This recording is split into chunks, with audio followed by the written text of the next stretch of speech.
at 9 minutes, your gold lane option, if you are behind, it doesn't, you can't really fight, you know, and that's something that you have to deal with. That's why, again, I think you go with the Lunox here, but you have great burst, but you're not able to, you know, actually get those Chaos Bolts off because you're being either slowed down, CC'd, you have the times journey to work through. Like, there's so many things that kind of fall into place here for Mongolia. Well, speaking of fall into place, the focus on early game was in the XP lane. Aizen was the one Kazakhstan has eyes on, and most of them were utilizing the fact that, oh, that's where they're going for and trying to delay something out. But the problem is, you said that the carry needs more time. This is a late game lineup for Kazakhstan. You have the Lunox, you have the carry, and with the Uranus being present, with just being in the EXP lane, we just leave it on the lane and like, hey, just you guys do your thing. We have a laning objective to follow. And that was one thing that they wanted to really capitalize on. And that's the thing too, like you see even Nori has pretty much the 3 items he needs for the most part, right? You've got the Crozen Scythe, you have the DHS, you have the Golden Staff, but this was the moment where they start to shine. You know, around that, the time the Lords start to come up, that's where your marksmen for the most part start to shine. But again, you just were kind of outgunned, literally, right, by Bebe X here on that Beatrix. Bebe X, something to deal with. So I'm not sure if, you know, the game plan here for Kazakhstan might be, well, maybe they would do better with a Beatrix. Again, carry is just one of those heroes traditionally that you need quite a bit of time. It's very similar even to a Claude, right? Like when we've talked about Claude and kind of the weaknesses there is, yeah, you're kind of just, your job is to farm up, right, for the most part, for all these gold lane marksmen, and then you hope to get your Blazing Duet off, right? Where carry is, it works really well to kind of eat through the health bars of these durable heroes and whatnot, but still, if you can't even get to that part of the game, then you know, how do you solve that issue? Yeah, you need gas for that. Yeah. Completely have a gas for carry and as well as for Lunox. Man, he has been doing a great deal of using the Brilliance in and out, but the magic damage is just not enough to even hold off Mongol, to even have a good peel in their own, because the defenses wasn't really that in the state of like being destroyed right on time, because they were holding all of the river throughout the objectives that they wanted to trade up against Kazakhstan. But most of the times that most of their heroes fell a bit short on how they wanted to pull it through. Well, like I said too, the other part of this whole combination was the fact that early game, you know, Forbid already had those early kills, and this is why I was saying, I think priority-wise, that is not only one of the safest heroes that you can go for the majority of teams, but it just, if you get the, you know, if you get the early lead going, it works out in favor for you. So, you know, with all that said, game 1 is done. We are going to get prepped for game 2. We're going to take a short break though, so sit tight. We'll be back after this.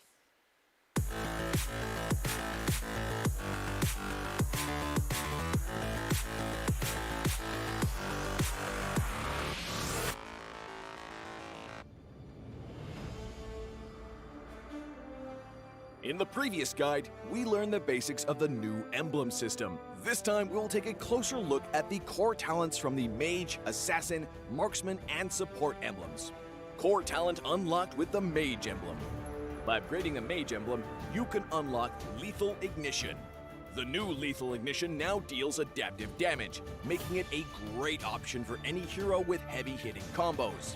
With the change to adaptive damage, heroes with high physical damage can now use this talent to enhance their damage, such as Saber and Natalia. Saber's first skill and ultimate combo can easily trigger the effect from Lethal Ignition, dealing much more damage to enemy heroes. Core talent unlocked with the Assassin emblem. By upgrading the Assassin emblem, you can unlock Killing Spree. Now that the talent is no longer reserved for the Assassin emblem, it becomes a good choice for any hero who can perform chain kills. Heroes with magic damage like Karina and Julian can now take this talent as well. Karina's ultimate resets after she kills an enemy hero. When equipped with Killing Spree, she will recover HP from each kill, allowing her to stay healthy and go after more kills. Core talent unlocked with the Marksman emblem. By upgrading the Marksman emblem, you can unlock Weakness Finder. The new Weakness Finder talent is no longer reserved for ranged heroes. It works well for heroes with high attack speed, as it can improve their laning and slowing abilities. A hero like Minzathar can take Weakness Finder because his second skill increases the attack speed of his basic attacks. When combined with equipment that can provide more attack speed, he can reliably trigger the slow effect to prevent enemies from escaping. Core talent unlocked with the support emblem. By upgrading the support emblem, you can unlock Focusing Mark. The Focusing Mark talent works the same as before. It allows support heroes to increase the damage their teammates can deal to the target enemy. Kaj's ultimate can be used to drag key enemies to his team. When equipped with Focusing Mark, the ultimate will also increase the damage the target takes, allowing Kaj's team to quickly burst down the helpless target. Choose the core talent based on the strengths of each hero to maximize their effectiveness. We look forward to seeing players discover new ways to play their favorite heroes on their way to becoming a legend.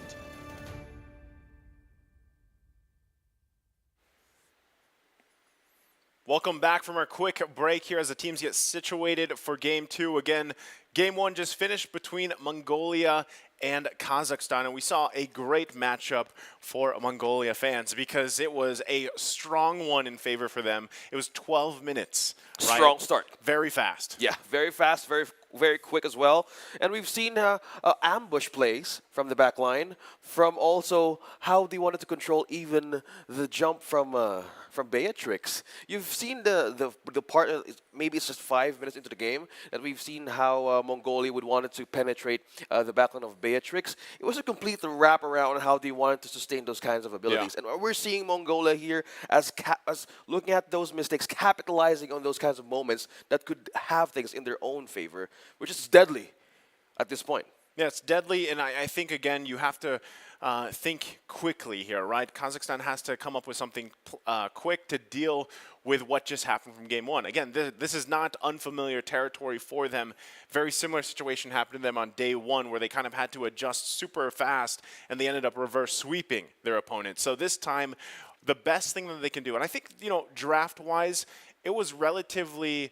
it was okay. They spent a lot of their bans towards the jungle, though, and they kind of dealt with that. So I'm not sure if they decide to switch things up here or not, if they really want to kind of give some of those jungle picks away. I'm not sure if we, see the Ling again or something exactly, but they could work around that. Yeah. Speaking of working things around, draft might be changed. Draft could be stolen. Power picks might be in favor of Kazakhstan if they have a way of prioritizing that jungle pick. We've seen them use different kinds of options. We've seen them Lancelot. We've seen them do a lot of metas right in the new emblem system that we're trying to even discover and what could give them more of the edge. But looking back on how their games go, they've used as well, they've been consistent with the Lancelot. They have been consistent as well with the Fredrin. So yeah. They could have an option to be in the utility. So a lot of ways that they can even channel those mistakes that they did from game number 1 could happen, because right now they're on first pick. So there's a lot of things that they can prioritize as of this point. Okay, as we jump into this draft for game number 2, already again Kazakhstan on the blue. First ban, they're already going to go ahead and take out the Fanny, right? Take out the Fanny there. Response, I expect this still to be somewhat, the, I guess, comfort picks, right, that they're going to focus on from Mongolia. The Selena there, we'll see what they follow up with. Uranus, great ban. They go ahead and take that out of the picture. Don't want to deal with that anymore, even though, again, it was in the, in terms of the Uranus pick being on the other hands, it's just kind of annoying to deal with. I feel like Kazakh wants to more go with the Lapu. I feel like that's still more of his kind of play style unless it's banned out. Yeah, they're good at that. Yeah, he wasn't really able to do, like I said, what he wanted to on the Uranus the previous game. So already Mongolia will take out that Ling. Again, they might narrow down those jungle options. Well, now they have taken out the Fanny, taken out the Ling. No assassins that might show up. They might force Kazakhstan to use the Lancelot again, but in the terms of getting their first pick, it has been present. The assassin has always been their choice of priority in having that side. But now it has been open, and for the first time, we're seeing Novaria, and they take it. Well, at least on the live stream, right? I mean, it could have. We don't have the stat breakdown here for all the back of house games, but maybe it was picked up previously. But at least on the live stream, we're seeing Novaria pop up here, which we'll see. Does Kazakhstan actually decide to take the YSS for themselves and go with that combination? Could be. The response from Mongolia, they take Faramis, they take Bane. I'm wondering too, is that going in the jungle? We might see a better game from Bane. Game from Bane. Love the wordplay. Yeah. But this, Kazakhstan being straight with purple colors. You have the Eve. Talk about how AoE and Vision could work well with this kind of setup. And they have the Fredrin. They're going back to the Fredrin we've seen and witnessed in their other matches. Now, they banned out the Kata since there's still no roam yet for the Novaria. But in some cases, the Novaria could be the roam. Yeah, well, in this case, that's where we're headed, right? I mean, Novaria, Rome, Eve in the mid lane, and I think it's still, again, it works great. We've seen it in the hands of some of the best players in the world around the world, right? And they've made it work, and it kind of, in a way, it's still annoying to deal with because you're constantly kind of looking out, dodging orbs being blasted at you. Of course, Vision as well that you get, and then you pair it up well with an Eve. And, you know, it's tough to deal with. So already in these first 3 picks, I would say that Kazakhstan has a great draft so far. In the Fredrin, right, just assuming it's going in the jungle, that's probably one of the safest things you can do here, at least to set yourself up to get your momentum going in your favor, right? The biggest thing is you just cannot get pretty much closed out early game. That you gotta maintain it, keep it together for Kazakhstan, and transition, have a better transition into the mid game. Speaking of keeping it together, we all know how Novaria could be much more effective on the later stage of the game. Yeah, they're doing the same route early game. So with this setup, they might go. There might be a way of like getting in with the vision that there was lacking in game number 1 with the aid of the Eve and a Novaria as well. You have the Astral Echo, you have the Astral Recall to use more of those chances. And where is Mongolia's head? Because with the presence of the Faramis and even the Bane, now we're seeing 2 possible, well, marksmans, but obviously this might go either the XP lane or even the jungle. It's still a question though that we can leave on the table. the Bane. Yeah. I think they might just kind of plant that in the jungle. Again, it would be Bane versus Fredrin, right? I mean, that could be something, but statistically speaking, we haven't seen many great jungle Bane games. Not yet. Not yet. Right? Again, this is the dark horse team we're talking about in the tournament. Anything So can happen. if they decide to go that might be one of the better performances we see. We don't know yet exactly if it is going there, right? Unless they park it in the XP lane. But right now, as we get through these last bans for the second phase, Arlot's taken out. Like you mentioned, the Claude earlier, you know, focusing down on multiple lanes this time, not just those jungle options. So their last bans here, we'll see what's still going to be. The Lapu Lapu.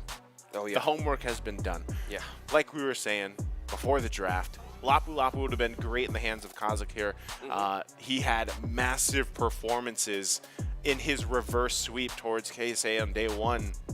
And we saw that, right? Just single-handedly, sometimes stunning 2-3 people with the Bravest Fighter. And then, of course, even that Lord Steal that he had was amazing to see. So good reads here from both teams. Lolita was the last ban from Kazakhstan. They don't want to deal with those setups coming through. Let's see what Mongolia is thinking here. Again, we don't know just yet, where the ban is going. And, of course, if even, you know, the Faramis here wants to be parked in the mid, we have also seen Rome Faramis plays. Yeah, being present. So with the ban of the Lolita, we've seen them ban the Kufr in most of their games. This could also be a setup that they might steal the Terizla. It's open. Yeah, for Kazakhstan, because they still don't have an XP lane hero yet. But for Mongolia, a different one. It's flashy. You have This one is flashy. flashy, slippery hero on the XP lane, and then we have a Benedetta. Well, we have good debut picks today, next, so it just keeps on going. This is what I like, though, right? I mean, again, we're in the playoffs here, day number 1. There's a lot of variation going, and Kazakhstan's going with that Clint again. Yeah. You know, you remember how it went before. Oh yeah. It was not the best. Yeah, it was not a good result for the Clint in the first game that they had with KSA. And with this being present, they need to have this security that how will the backline be of a safe space for the Clint. because most of the time, if you're up against either a Bane or even a Benedetta, a lot of ways that you can be ambushed from time to time. So how will you get a good answer? But with that, there is no way that they're going with this U-Zone tank. This might be a Novaria Roam. Though that's what I was saying earlier, OSX. You know, I was like, this is going to be Novaria Roam because we've seen other players around the world play it, right? And it pairs well with an Eve, right? So that's kind of expected here. Now, the Clint, like I said, this is kind of like redemption for that, because the first time we saw Clint pop up, it struggled, and it struggled a lot with mobility. And if you look across from you, there's a ton of options here for Mongolia to displace you. And now that they've locked in the Kufra, it gets a little scarier, right? Because the set potential, not being able to know where he's going to be charging up, revenging and raging into people, into your team, right? Of course, too. I'm wondering if Eisen actually how he's going to play this Benedetta. Like, what is his setup going to be for the emblems? What spell is he going to be using? Is he going to go with the Petrify, right? We've seen a couple different versions of Benedetta as well. And then again, too, the fact that you have Bane now just in the hands of a team that a lot of people have been waiting to see. So there's a lot on the line here for both. Again, it is still a double elimination, so we'll have to see if it ends up to going to a Game 3 in this best of 3. Yeah, a good way of answering the XP lane problem there, but Kazakhstan, they're pulling something off the books on how they went with the days here. But it's a good thing. They have, again, a fail-safe for each match that they've done. Selena wasn't good in their first one that they've tried, and it was a better approach in the second or third time around. Let's see how they go here. As we see more of their progress, it's game number 2. Let's check out the emblems. Okay, like I was saying, I was going to be really interested. Eisen is running the Petrify, so he's got that. He's also just got the same, same emblem setup that he used previously on the Dairoth, and I think this is going to work. Yeah. And looking back on how they're looking to see the XP lane matchup, you have a Yuzong, you have one thing that we needed to look for this kind of lineup, because it's the first time we're about to see Novaria roam, and for the XP lane, we have Yuzong as well. So this is a good answer on how they were losing in game number 1, because the back line, that was one thing that was totally open in the opposing side. So with this hero present, they could completely go in the other way around. Have that more aggressive way that they always do in their own matches. So who knows, this might be their way of having a redemption in their own choices in the draft. Man, I was so surprised there with, what I was going to say there. My thing fell out of my pocket, but good on you. But we're jumping back into the game here, and that's what I was saying, right? The fact that Eisen, he's got this setup on Benedetta, very similar to the way he played Dairoth, but this is a little bit different in terms of execution, right? In the way that he's going to be utilizing just the Electro Final Blow combination with the Petrify is something Kazakhstan wants to be able to control. And the biggest thing for him, or for the team from Kazakhstan, is Nori, right? I'm surprised, once again, the kind of trend that he's had, at least in the gold lane, he's got to be taken care of, right? And for the most part, allow for the game to get to that later part of the stage. Don't end before the 15-minute mark if you can. Get to where you need. And I think having Novaria as well alongside the Eve is helpful to get there. A lot. Oh, skirmishes already, though, breaking out. Already a knock-up, but now Aleem is now targeting Ethan. Flicker out from Forbid. Now that's the Astral Echo connected, but Aleem secures first blood. No way to regen from that, but that is Kazakhstan stepping on the right moment in the early game kill. Great Appraiser's Wrath there, right? They knew that was a moment for them to go ahead and grab an early kill, exactly what Kazakhstan needs here to kind of transition throughout the course of the game. Best thing, too, as long as, Kazakh just kind of maintains this lane and keeps Eisen under control, the Yuzhong is going to be paying dividends for their lineup. Hold on, a lot of focus here, though.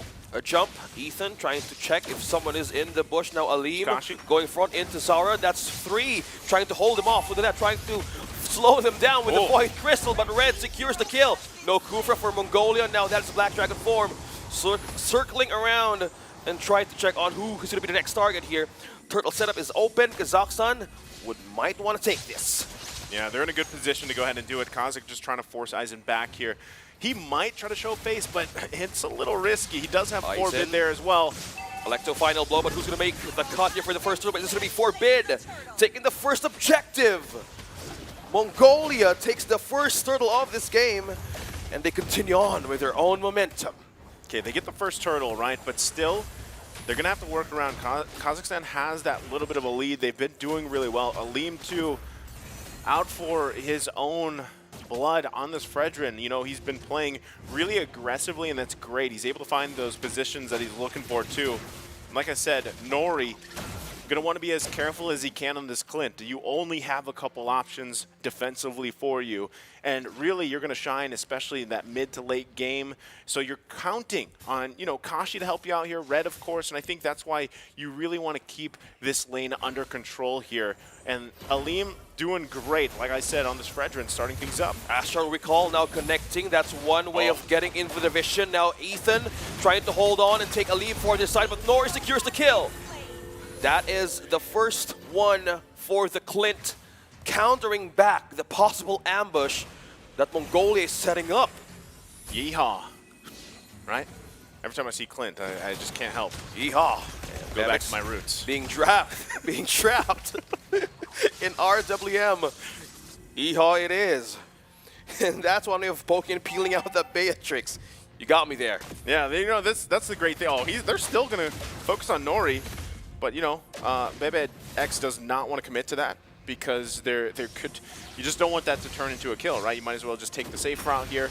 Still, I like what Kazakhstan is doing this game. You know, if they can continue and keep this up, they're the ones setting the pace here. That's going to be great. Nori getting an early kill is also amazing for them, right? You just got to be able to stay alive, keep things together, because now you can see the shift of focus from Mongolia, right? They're like, all right, we're going for Nori. We know he's only got that flicker available. There's also the turtle up here on this side of the map, so positioning is key here for both of these teams. Ooh. They're going to spot him out. Step into a trap there. Kashi falls down from two members of Mongolia. Now Hell breaks loose the side of Kazakhstan, but Ethan there being preyed upon. That Yuzong, now he's not in a great position to take this turtle. Now Aleem secures this objective for Kazakhstan. Kashi really didn't know somebody was there from Mongolia. Now lagging at the vision, capitalizing on those windows of mistakes. Yeah, I mean, between both the teams, they're making the best out of most of the situations, right? Given the circumstances, too. Like you mentioned, Kashi had no clue that was going to be there. But still, the idea was right. Again, you really want to focus on Nori, allowing him to get the items that he needs. As we take a look at the items, you can see it, right? He's already got that endless battle. He's going to be working on his next one here. At the time he gets his second, and, you know, maybe even the third, that's when he's really going to start to hurt. But still, biggest challenge for Nori is positioning, right? And off to a great start with the 2 kills. Might be able to grab some more here. BOD already being picked up by Bebe as well as they try to defend here in the Tier 1. Ethan could be trapped, now forcing out a regen out from Forbid. This is Kazakhstan looking for an opportunity to take down 2. Regen is up from Forbid using the ultimate. Now Aizen as well. Positioning-wise, this is one way that they needed to look back on how they want to secure their backline. In game number 1, that was one of their things that they don't want to commit over and over again. And Aizen has been great in eyeing that objective or even the vision for his team. Yeah, Ethan going to charge up here. Still to focus on Nori. Should be just fine. Taking a shot, though. Nothing else going to commit of that. But you got to give your hats off to Kazakhstan, man. This part of the game, which they struggled with the previous one, they're doing relatively well here, right? They've got themselves a small lead. They're still putting pressure, even on Aizen, not allowing him to just kind of do his thing. And you've got Mongolia now kind of just straggling, looking for any of these kills that they can find. And it's really hard because even in the mid lane, having this Novaria, having this Eve, they're not going to be in a position where you can go and try to find a kill in the mid lane. You have to find it either in the gold or the XP, and that's why you see so much focus there, really trying to just kind of stymie or stop Nori from building up too early on. So now that this third turtle of the game is up here, like I said, Kazakhstan's in a great position. It looks like it's going to be a full force fight from both teams getting into this one. Knocking back one, that is going to be the Yuzong of Kazakhstan now. It's going to be Chaos on to Mongolia. Now they're trying to have an angle, but 2 members being caught up. That is Bebex down. Aleem takes the kill now. That with the trade, objective to kills happening all over. Action pack taking down Forbid as well. A trade of 3-0. Kazakhstan still winning, But the turtle again as well is a great way of contesting that against Mongolia. Yeah, that's where you ask, was it worth it? That one was not worth, right? You got the turtle, but 3 of your members died, and the snowball is now in favor. The momentum is now in the favor, continuing down for Kazakhstan. As they look to get more space to work with, you can see them putting pressure on the top side as well. Look at that. Wow. They both fall together. If you go, I go. Right? Both just duking it out there in the top lane, both junglers, as they were trying to get that tier 1-2 or put pressure at least there. But right now, with both junglers down, you can just expect, right? They want to get that first turret down, because again, if you look across the board, neither team has a turret just yet, and they're all leading into that first lord, where it is crucial, especially in the mid lane. Yeah, Kazakh off-cap kill. Nori goes down, securing the kill. Bebek still doing his thing. Now Aizen and Kazakh here. Chayasen still connecting onto him. Wow, Mongolia looking forward with the trades. You're losing one member, but they still cope up in gaining that cross-map objective play they're trying to do against Kazakhstan. Yeah, it's crazy too. They're finding these moments, and really that lead that was being built by Kazakhstan is slowly but surely slipping away. Hold on, baby. Kazakh being trapped in 3, the knock-up from the deadly catch. Now, wow, not letting it go. That the crab claw cannon hurt that it's much. Deadly. It's deadly as well. That just slayed a dragon. It took just one Bane bullet, jungle is good, but not with the crab claw cannon. One hit, a flying dragon goes down. Oh man, I couldn't picture that. And then a crab claw cannon comes through. One hit. Still, this is a lord going to the hands here for Kazakhstan, able to secure that. We'll see if there's the counter play here from Mongolia right now, though. They're going to have to deal with this. Okay. Now it could hurt if they miss a chance. Your Lightning Truncheon onto Forbid. Eyeing on Sora here, trying to taunt members out of Mongolia, but the jump misses for Ethan. Now being taunt once again. Aizen still slipping through here. Alim is not letting him go. Astral Meteor will be an aid here, but Appraiser's Wrath. What a good poke and peel to Aizen, forcing him back to base. This is great, right? Momentum for Kazakhstan here, looking to really take us to a game 3. Everything kind of falling in place for them. They've just got to hold it together, right? They are going to be able to march down the mid, but should be able to get that tier 2 down for the most part, right? As this lord is being worked on. We'll see, though, because clear speed is still going to be great. Also utilizing the deadliest catch if they want to. But right now, it should just be making quick work here. Still, though. RWM trapping down Sora and as well as Ethan, slowing them down. Kazakh might eye on one member, but up top, Alim and Aizen once again. Appraiser's Wrath, almost low on HP. Electro Blow being used back in the base to heal. Kazakhstan pushing through. We have 3 waves pushing in 3 lanes right now. Mongolia needs to defend and get a good set. Okay, they might get pressed in here. Again, it really depends how risky Kazakhstan wants to be.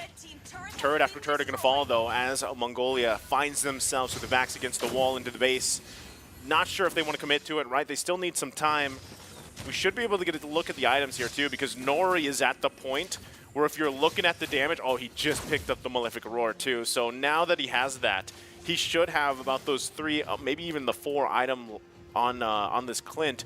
And now it's time, right? This is the time for the Cowboy to shine. Yeah, and speaking of the Cowboy, with the aid of the Astral Recall and the Astral Echo, your hitboxes are much more easier for you to use with all of the ultimates that you can have up against Mongolia. Yeehaw. Yeah. He needs a horse. No, that would be too. There's only one. Only Leo Mort has that. You can't give that to Clint.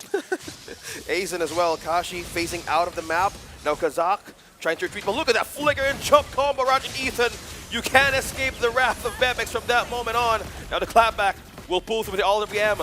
Astral Echo will hold him slowly, but Nori secures the kill. Kazakhstan doing a clapback once again. A trade of 1-to-1. But down bottom, Alim with a push and still eyeing on Sara with that 1v1. See, that's always the feels bad when you're a Kufa player, right? Like, you get the setups, you get the rage and revenge off, and then you're just kind of like walking. Yeah. And so if you get slowed, and especially with the meta now where there's usually, Ice Queen Wand is dealing crazy slow to you, especially in the hands of Eve, like you're just walking to your death. Yeah. So it's unfortunate because that was a great set. They found a pick, but essentially, you know, the gold lead continues to build up here. Now just about 4,000. It's going to be another Lord too for Kazakhstan. So there doesn't seem to be an answer right now from Mongolia other than, guys, let's get back to base here. You know, and that's exactly what the body language of this Bane says. They gotta get ready to defend, and this is most likely going to be a situation where Kazakhstan just presses it, right? They're going to press into the situation, whether that's using a flicker, whether that's finding a setup with the Yuzhong into the Petrify. Yep. This is going to be tough for Mongolia to defend against. Yeah, if you're up against a Novaria and it's 13 minutes, how will you even counter the vision that they're trying to get against you? You have the Astral Echo connecting. Most of the players right now are just trying to get a hand on where can they even stun or immobilize members of Mongolia. Aizen trying to jump in. Alim dropping down that HP but still sustaining that poke. Now Lord is showing up down bottom. The jump misses out. There goes the Black Dragon form. Who will be the target of Kazakh here? The Petrify is still open though. No bodies yet, not moving. Now Aizen still holding the way. Ethan as well being the first casualty of Kazakhstan. Now the base is finally gone. And that's game number 2. Talking about bouncing back in this best of 3. Kazakhstan saying hi to Mongolia. Hi, man. I talked about this before. We got to the actual draft, and I said, Kazakhstan, if we learned anything from them on the live stream from day 1, it's that they can take a massive loss, learn and adjust from it. And look at it, props to these guys, they're feeling good, right? And their coach, like we mentioned. And they're starting to get to that point where we saw them in day 1. It was a reverse sweep before.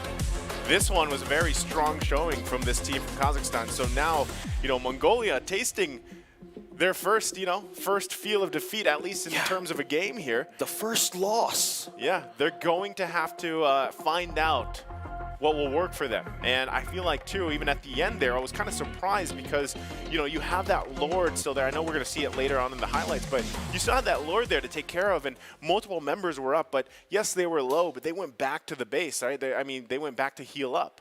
And it just ended up, the game ending. You know, you would have liked to see them kind of hang in there and try to fight it or something. But, unfortunately, too, I just think they just got outscaled at that point, you know, especially this time. Like I said, it was almost a redemption in a way because you have Clint once again in the hands of Nori. Finally. And having a great game after what we saw from the last one where his carry was doing okay, but just didn't get the time to shine, you know what I mean? So it was nice to see him get those early kills here, establish himself in the gold lane, and then he had that great transition throughout that mid-game. Yeah, the Beatrix as well, Bebex, we got out the gold lane. And also to sum up the fact that they had good setups, but the reinforced, even the rotation wasn't even on point on how you would want to have that follow-up. And most of the times, you said you had the flicker, he had the combos as well, working out the rage and revenge. But once that is gone, with all of the AoE happening, that could be the end of their setup. Now looking back on how the game went in our replay, this is just how it went through from minute 1. Pointing out those Astral Echoes, Astral Recalls. The vision is just showing for Kazakhstan.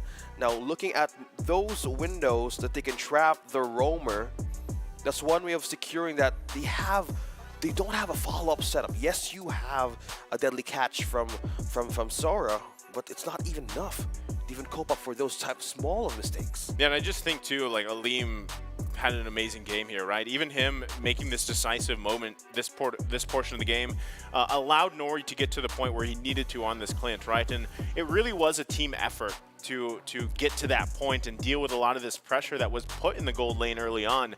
And it was just a nice kind of basically orchestrated dance between these two teams for the most part, right? Until things just kind of snowballed in favor for Kazakhstan. But really, you got to say they adapted quickly, right? Even at the 7-minute mark, they already started building this little gold lead going. You know, 2K, this was the 1 versus 1 in the jungle, up in the top between the junglers. And then, you know, you continue to see this. And I feel like that's, again, This is the nice dragon that goes down from the Bane. But again, I think Novaria, especially as a roam, is something that teams always have to be wary of, right? You have to be careful of because of the fact that, yeah, you can see her there, you know, pretty much the advantage that you have to be able to go through these walls and things like that and scout things out, get the vision for your team, paired with someone like an Eve is very deadly. Yeah. We talked about you can have only one, but not two. Yeah. But in this kind of draft, 2 purple heroes present. I don't know if it's the color or, you know, just... I think they're related at some point, maybe in a different galaxy. But we're going to find the lore masters out there. But in the draft, it's deadly for them to even have it present in game number 3. And we have our first tiebreaker for the playoffs, and Mongolia having its first loss. And this is Kazakhstan. But in the first day, they also had this moment, and this is just how they receipt. Again, the receipt of looking that, hey, we fall short on our heroes back then, but this is how they cope up. They adjust quickly on the fly, and looking back on how the game number 1 went, let's see the stats on how it went through with their own momentum for this one. So it has been Mongolia and Kazakhstan in the early game trading most of the time because they need vision as well. They're trying to utilize Kufr on where is the Novaria headed, where is Destroy headed, and that is what we're trying to do.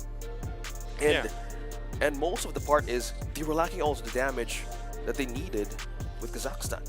So that's crazy too, because like just looking at the items, right? Again, Aleem did great things for the team here early on and just transitioned really well. Even looking at Nori, right? I thought he had 4 items when he was already kind of like popping off, but again, it's only I didn't realize it was even 14 minutes. You know, it was at the 14-minute mark. 13 to 39. Yeah, he picked up the Malefic Roar, and even before that, he just had the endless battle on the BOD, you know? So, like, the damage was coming through, but also just, like I said, the interaction, the relationship between those 2 heroes with the Novaria and the Eve, very devastating, especially when you're dealing with both of those Ice Queen wands, right? It's kind of annoying to get away, and just naturally how much slow even Eve has. So, you know, across the board, like I said, even for Ethan, on the Kufra, it was very difficult for him to find the sets that he wanted and then have that follow-up there, because it wasn't there the way that they wanted it to be. So, you know, unfortunately too, we really didn't get to see much from the Benedetta. So unfortunately for Aizen, he's got to kind of recollect and recalibrate for the XP lane matchup in the next match. Recalibrate. That's the word. Yep. Change something. We haven't seen Terizla being banned. Yeah, he hasn't. It was surprised. Fully open. Yeah, he had a massive he game was there. before. Yeah, it was there, and surprisingly, they were not trying to steal, not even banning, and it just shows that Kazakhstan is prepared for how many heroes that they might end up with, and who knows, maybe in game number 3 we might see it. I think if there's a time for it, OSX, it's game 3, right, where they might possibly the way that the draft is going to go, the chest of draft basically. They might get their hands on the YSS and that Novaria combo. They might get the Terizla, you know, things that work out for them. Because now that it comes down to basically this best of 1 between the 2, you know, to see who goes and moves forward and who has to go down to that lower match later on, it's just, you don't want to leave anything on the table, right? Because either way, after you get through this, your next match later on, if you do lose this, is obviously going to be quite tiring as well, because later on we have Philippines and Cambodia. So whoever loses that, obviously, all these basically these 4 teams left is going to be great matches ahead of us. And I think already the fact that, again, you had Dark Horse Mongolia for a lot of people, that was their mindset, right? And now, what about Kazakhstan? Like, this already speaks volumes for them because of what they did for Mongolia here. So, you know, we can only speculate so much about Game 3. We are going to take a short break, though, while the players get prepped up here. So sit with us. We're going to go on a break. We'll be back after this.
One purpose. One dream. One rhythm. One step closer to glory. They say history remembers the winner. So who will be the ones writing the future?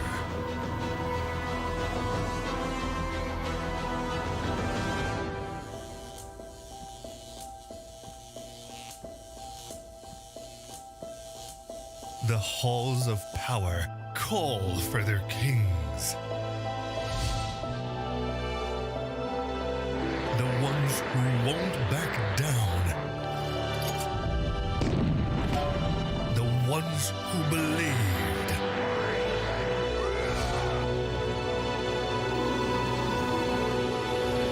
The ones who knew that over 100 nations can't be wrong.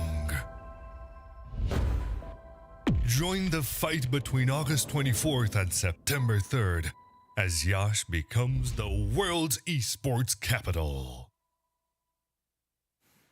Ladies and gentlemen, welcome back. If you're just joining us, again, I'm Naisu, joined here with OSX, and we are in the middle of the first match for the playoffs here. It's between Kazakhstan and Mongolia, and we have a Game 3 on our hands because it's been pretty much Game 1. If you missed it, it was one-sided. Game 2, Kazakhstan readjusted, came out swinging themselves, and now we're at Game 3.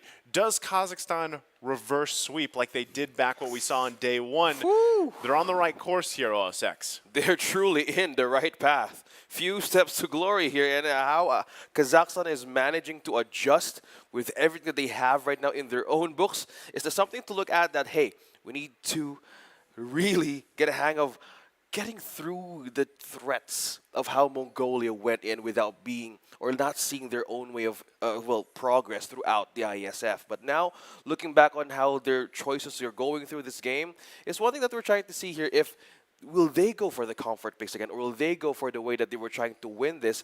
Because in the draft that we're about to see right now, things could go differently because we've seen the Clint once again. Selena hasn't been shown, well, hasn't been picked, or even Terizla. So this is the feeling that if you're on the edge in the best of 3, the rage and even that fuels you in a best of 1 could come out. And this is one thing we're expecting in this kind of matchup. Kazakhstan and Mongolia, I think the teams are ready now for the draft, and this is game number 3. Yeah, Game 3 upon us. We'll see in just a second as they get lined up for this draft, things situated. I'm wondering, too, you know, with the little break that we had, exactly how the adjustments are. You know, what adjustments take place here between them. We did get word teams should be ready for the draft in just a second here as things get settled in. But, yeah, that's what I got to say, man, is we saw kind of different strategies now from Game 1 and Game 2 and exactly how it would change for Game 3. Like, it's not a do or die situation. Again, stakes, right? You've already qualified for Romania. You have that. You are now fighting for place in the prize pool, if you will, right? Of course. And so, you know, as these players kind of adjust from this, again, you want that placement into that upper bracket, into the grand final, and you hope that you're in that position, right, if you're one of these teams here. So I think if you're holding on to something, whether you're Mongolia, whether you're Kazakhstan, this is the time to bring it out, right? And again, the dark horse of the tournament, Mongolia, tasting their first defeat in terms of a game here, right, against Kazakhstan. What a team to do that, and what a statement, like I said, for Kazakhstan here. Yeah.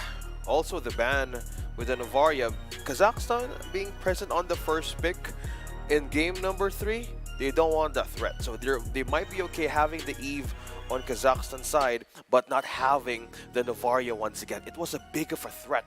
Vision, you have the poke, and you have that ticking clock that might end up bad from the mid into late stages of the game. So securing the fact that they might go in par with the Vision and the pokes, okay, count that out. No more Eve as well.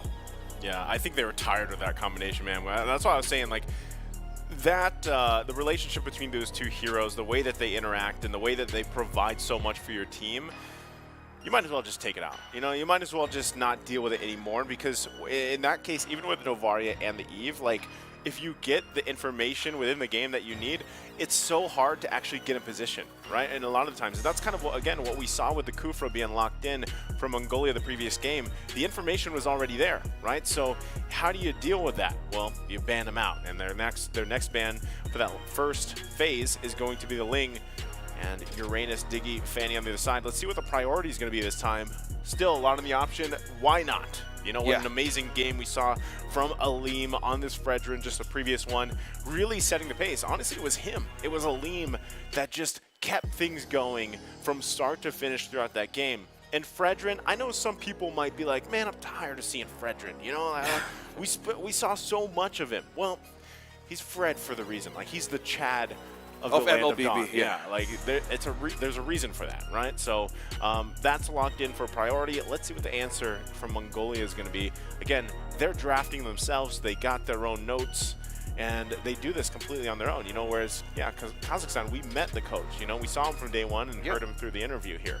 Yeah, and the priority onto the Fredrin shows that they're adjusting to not use any assassin heroes that we've saw from them, but things now are changing for Mongolia. Now onto the XP, they have the Arl, they have the Faramis, they need that composition of sustain. You have a way to break momentums, you have the way to break team fights, but going back on the lineup of Kazakhstan with the Farsa back in their first phase, this is going a great route. So they have Burst, they have AoE now, you have Eve has been taken out, but with this point, they might do also the choice of getting their hands on their own marksman. But no, they go the burst route. You know, you talked about this earlier. Yeah. I was gonna say, Francis. You know, you brought this out. It's okay, JC. Yeah, you brought this out. The Kadita, the Farsa combo. You're like, this might be the answer for a lot of those sustainability compositions, those durable compositions. You know, and it does work great. You've got to be able to get that execution down, because if you're missing those setups, especially with the Kadita. And sometimes it comes down to just getting the knockups. You know, you necessarily don't need to get a kill with the rough waves. Obviously, it's great if you do. But if you at least just get the setups, potential there, and then it's followed up with a feathered airstrike, that's massive damage, right, in your favor. So right now, Mongolia, they've got to have something to deal with that. Now that we're in that second phase here of the bans, we'll see really what they want to narrow down. Obviously, too, gold lane options are going to be open here. So we might see them lean towards taking some of those out, you know, whether it's the Beatrix, whether they decide to leave it open even. It's really up to Mongolia and what they want to play around with. But I do like the options they've already locked in for the first phase. Yeah, Lapu-Lapu, since they have the Arlot on their side, but the side of the Kazakhs. Well, that's just pure respect, too, you know. Purely respecting the comfort or strong picks of Kazakhstan. A great way of eyeing that they might open something out of that team.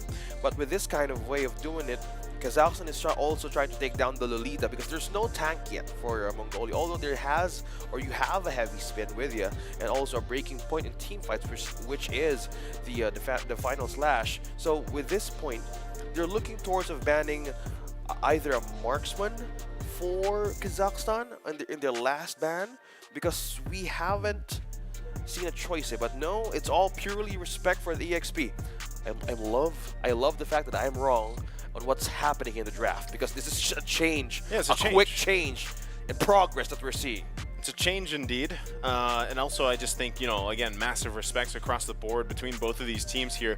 They've learned a lot about each other just in these first 2 days, you know, now that we're on day 3 here for the tournament. And, you know, this is also, once again, a lot of the preview of kind of just naturally how the competitive scene has changed for MLBB with everything that's changed in the game, right? And even down to the emblems, like I said, we kind of explore the emblems a little bit between game to game, and you can see how it changes some of the playstyle, right? The last ban, though, going to be Grok here. So focusing on those roam options as well.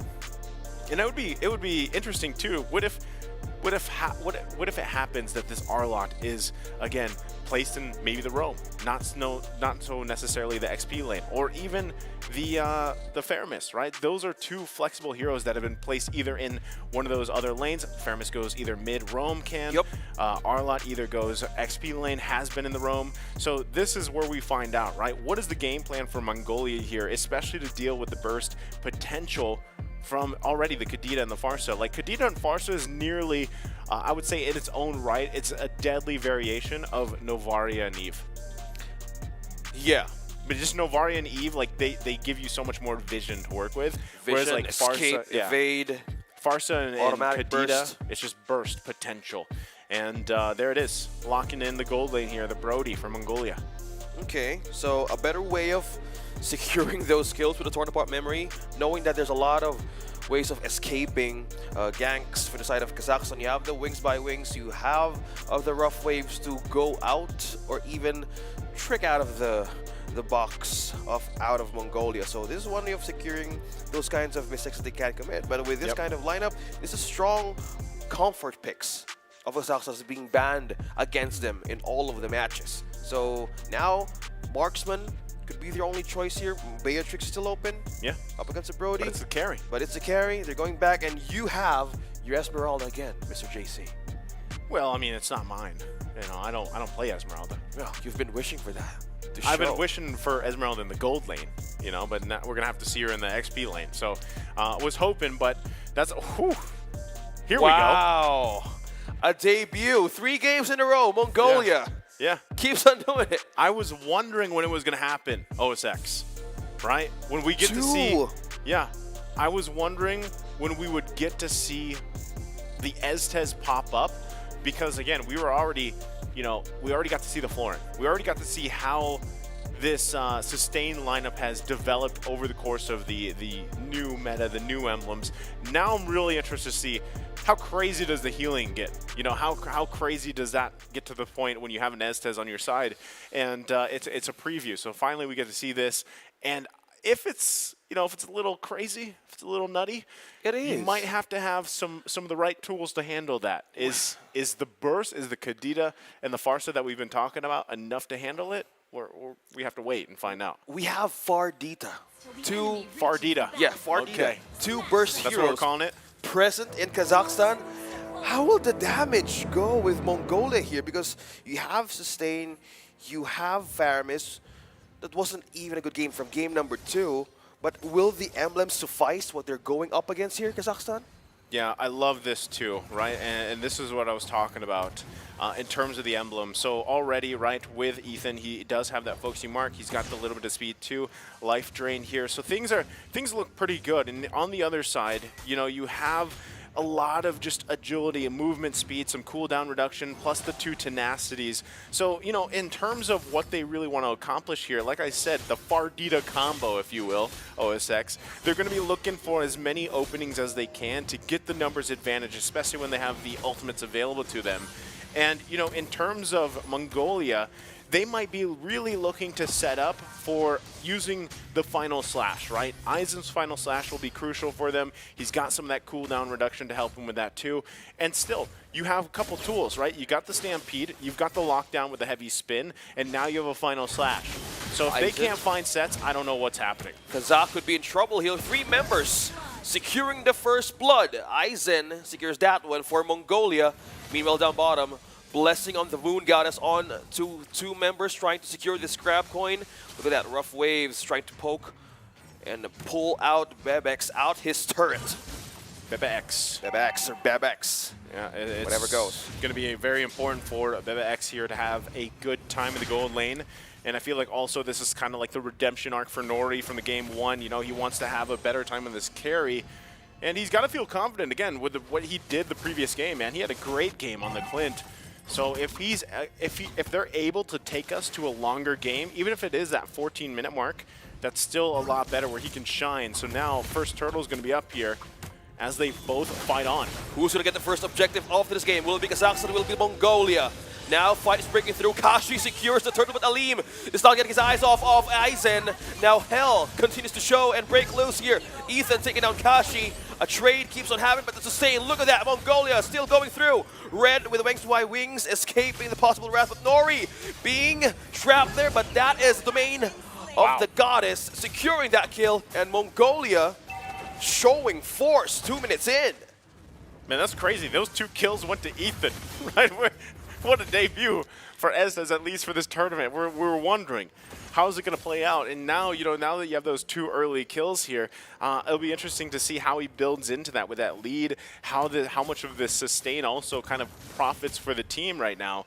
So if you're Kazakhstan, you know, even after that, yeah, you got the turtle, right? But essentially, you're still kind of working towards some of the ground you lost.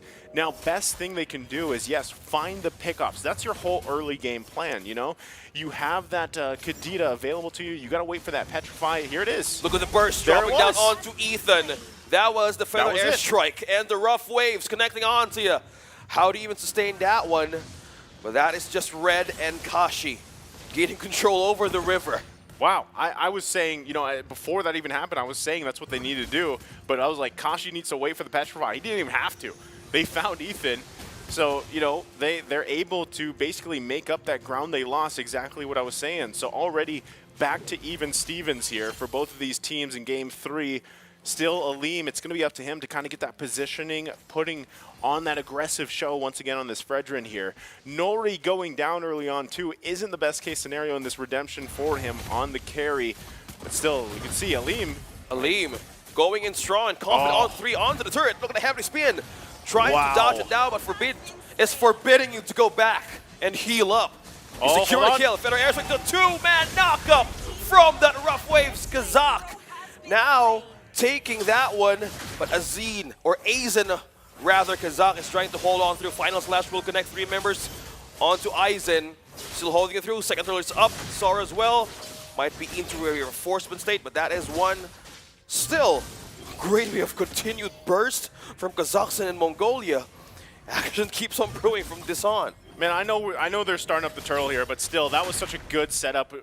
The interaction between the Stampede from Forbid and then the cutting off of the heavy spin from ZX Aura. So now, still going to be going for the turtle here. Look at Aizen being trapped, evading. That is the gold altar being used by Mongolia. Now the burst and the rough waves will make it through the damage, but Ethan takes down Kashi. No more rough waves, no more burst, but Zara takes down Red. Oh, 2 no. mage heroes out of Kazakhstan. Now they're fighting through. They're trying to Ion Kazakh to fall down, but Aizen here, final flash connecting. Regen keeps on going, and Ethan is not letting him go. Mongolia takes another kill. That is 2 from Kazakhstan. See, that is where it gets frustrating, right? You want to go somewhere, but Mongolia says no. And they have so many options to do that, whether it's the final slash, whether it's the Stampede, whether it's a huge panda spinning around with a heavy spin. Like, they are going to put you where they want you to be. So that's step 1 for Kazakhstan. How do we actually get this advantage in terms of space, in terms of positioning, and even these early fights, right? This is 6 minutes in, and slowly but surely Mongolia is building up that momentum once again. So the answer has to come through from Kazakhstan, and like I said, it's going to be up to Kashi and Red. Rough waves that are up Red, securing the kill with that feather airstrike. 2 ultimates out from Kazakhstan. Now going back on the lanes, 1/3 has been taken out from their defense. But on this part, Star trying to secure its purple here. But onto the vision, man, Red and Kashi doing double time. Yes, they have been taken twice or even thrice. But vision here is just so much as well. They're buying more time for Nori here to even activate. It's just 6 minutes. Yeah, time has to be on either of these sides, really. But right now, it's just for Mongolia. And also, you know, with dealing with Ethan and that sustainability and everything else is kind of something, is another box basically that Kazakhstan has to check here. And you can see even Kashi getting in position. Oh no, rough waves being used to escape defensively. Torn apart memory won't connect for that damage yet. The regen still showing for Mongolia, just pokes and peels all over, flushing out Kazakhstan to not be in this turtle take. 7 minutes in, now objective is now on their side. Forbid has spot on 3, but will they make the first move here? Yeah, they're going to have to. Again, if you're Kazakhstan, you don't want to be the one to make the first move at this point, unless it's Kashi. Look at the damage. Ooh. Man, it's so much, right? And yes, he's going to get that back here with the way that the passive works and everything else, but still, like, the damage this early on is already kind of frightening, right, for Kazakhstan, and that's why you see them really trying to choose where can we go? Hold on, here it is. Another one, another way of bursting Great down. pick. 2 members, Forbid and Aizen down. The combo of Kashi and Red. Told you this was a deadly with the complete mage power. Both of them having 2 emblems present is just so deadly to answer for Mongolia. They are forced now to build at the Athena shield right away. Yeah, they you know, running with that lethal ignition here. Hold on, lockdown though. Kashi will go down. They're still going to be going for more though. Okay, will they go for an extended team fight? That is 3 member silence now with a follow-up. Look at that. Trying to burst out. Oh, Ethan with the damage, still holding it through with the regen. Blessing of the Moon God is now showing out, but the fellow airstrike will make it through the damage. Bebix as well. Wow. He won't be hidden from that bush, but that is the damage they were waiting for. Nori's down, 3 members out from Kazakhstan, a trade of 3-1. But they're holding on to this turret now. Aizen could be in trouble. Will he fall? But no, he's still doing it. Look at that, Aleem! Still sustaining 4 members. Appraiser's Rock will connect to 1. Final Slash. Still not gonna make the cut. He still lives! The heal is just too much, and now Kashi trying to clean this up. It's still 1 versus 4. He'll fall as well. And there was so many moments there, OSX, where they were so close to dying, but the heals from Ethan are just too real. Oh, speaking of being real, Final Slash will end the Red's life there, right under his own turret. Trying to get a kill here for Bid. Nori's present, but first tier turret is out for Kazakhstan. Now the First Lord is up for Mongolia to be taken. Yeah, they're going to go ahead and start it up. We take a look at the items here. They're already, like I said, building up. They've got that 4K gold lead. This is going to be a Lord in their hands too, Mongolia. This is what they did back in game 1, right? They found wins across the board, and then they transition to a Lord, and then they go in and they march down. So you got to see this catch up here. It's great that the Divine Glaive was just picked up by Kashi. Like I said, you have, that's kind of your winning moment for a lot of these fights, is allowing Kashi to find 1, if not 2 members, use the combination with the Rough Waves, the Petrify, get a win there. But, you know, this is what I was talking about, man. The sustain is too real. Look at that. Aizen going to be fine. They get them low once again with their Praiser's Wrath. He gets Final Slash towards the team and healed up again. And then even with Kashi coming through, still not able to find it. That is the strength of having this Estes here. The complete definition of staying alive. Estes. Ethan. Now Kashi here might be in a surprise. Will the Rough Waves do it now? 4 members could be in trouble here. That is the magic damage burst. Forbid is taken down. The Kadita out of the picture. There's no follow-up from Red. Meanwhile up top, we'll still have Aleem pushing through the waves. But Mongolia has eyes on the base. Okay, so the barriers do go down here, but still, yeah, Aleem planting himself up there. They might have their eyes still set on this bottom side here. Torn apart member being used too early though. Yeah, I mean, they kind of knew that they really wouldn't be able to pressure into that. Again, you know, you have the barriers there. They explode, they clear some of the minions, and then now, still, in terms of the space that they've worked with, again, they have 5 turrets now in their favor. They have a lot of room to move around, and if they want, they're still going to go ahead and get this tier 2 in the top side. And if it's up to Mongolia, they will actually press this situation. Like I was saying, OSX, they have a ton of tools to do what they want, to put Kazakhstan where they want, right? And that's something that they really have to watch out for. Here goes Kashi. Speaking of watching out, heavy spin has been forced to use by Sora. Nori and Kashi was present, still holding through that ultimate. Okay, let's find out exactly how they want to play around this. Final Slash going to come through. Kashi falling down. Now they spotted 1 against Kazakhstan. Waves are pushing in. That's where the thing that you don't want to be in. Being out of the map and overseeing the part where you want to get vision, especially now that the lineup of Mongolia, they had the Athena shield by almost 10 minutes. And with a composition of Kazakhstan that has 2 burst mage heroes, that's what we need to do. And we'll just wait for the right moment, probably entering the late game where you can even sustain those burst damage. Looking at this damage leaderboard, talking about damage here, Aleem is at the top. This guy has landed so many Appraiser's Wrath on multiple members, and it's just built up that damage department for him, right? But still, they got to be able to find out exactly how to deal with this. Yeah, you have some damage, you have some durability there, but your game plan is still the same.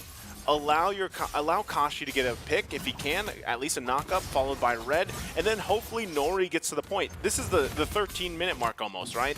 Get to the point on this carry where you can actually pop off, because that's what's been lacking so far in these fights is now the next Lord is going to be secured here. Mongolia prepping up for another march into the base. This one, though, will definitely result in some of those base turrets going down unless Kazakhstan can pull it through. Yeah, 3 turrets left for Kazakhstan to defend. And who might lose this match would go to the lower bracket. It could have an underdog story depending on how they translate this match if they want to go through this again. But there is a push coming from Mongolia. You have the lore down bottom. They can still clear waves with this one. They have a Forza, they have a Kaz, they have a carry as well. But will the damage now be enough? Is he activated to bounce back against Mongolia? Yeah, the biggest thing I would say is if you can, nearly all the members have that Athena shield, right? Other than Forbid. He's got the Cult Altar, so he probably doesn't feel like he needs it just yet. There's the charge in with the Lord. It's up to Kazakhstan here if they can defend this. They've got great high ground defense, but no pressure being put on just yet. Still in the mid lane, though, looking for another turret. Alim, but look at Aizen, looking for his target right in the base of Kazakhstan. They're waiting for the right moment here to strike with 8-15 score. Now this is one opening that they wanted to do, breaking the last tier turret right in the middle, trying to poke out Sora as well. But will this be a way for them to defend? Look at that, trying to go in. Alim taunting 4, but Kashi right in the back. Look at that, rough waves now will be activated right in the burst. Will it make it through? Bemix takes down Alim. One member out for Kazakhstan now. Will it be the answer for Bemix? They're trying to evade. Look at that, torn apart member connecting onto Nori. No marks for Kazakhstan to pull through. 4 members present. 4 members present for Mongolia. They have the waves to push through. Can they defend though? Red and Kashi still here, but is this enough to make it through the cut? But now Mongolia is trying to push in, taking down Kazakh. 1 more member down and 5 members wiped out in Kazakhstan, showing force. At this point, and even in the draft, we said that this could be mission impossible for Ethan. He says no for the lineup, and Mongolia wins in this one. What a series. You can see it. They're feeling a sigh of relief too again. Drafted here by their own. There's Gamers8. Again, they should be proud again. And at the same time, I gotta say, good for Kazakhstan to take the first game against the dark horse in the tournament, right? That should be a morale booster as well. But unfortunately, no, for them, they're gonna have to go down to that lower bracket. Again, it's a double elimination here. So Mongolia moves forward, and now I can't wait to find out, later, if it comes to fruition where, we heard Jamal from Cambodia say he wants that rematch against Mongolia. Oh, yeah. Or is it going to be the Philippines, and That's 2 countries. Yeah, and as dominant as the Philippines has been up to this point, what we just saw even with Mongolia, who had the same points, right? They had the same amount of points as the Philippines did. They got their first loss. A lot of people didn't know, how would this game 3 go? Right? And who's to say that in that matchup with Philippines and Cambodia, we aren't surprised as well. So hopefully Cambodia has learned a lot from their matches. We got the teams here shaking it out. Of course, the sportsmanship, very important here, but hats off to both of these teams. Yeah. 2-1. The dark horse of IESF has taken a scratch out of this best of 3. Still standing tall. This is a good way of looking out for Kazakhstan that they can still make it through anything. Yes, they will fall down in the lower bracket. Yeah, but it's not the end of the line. Yeah, it's not over for them, right? And I feel like even from game to game in this series, we saw a lot of improvements from them. Even from when we saw them back in day 1, how fast they adapted, how fast they changed here.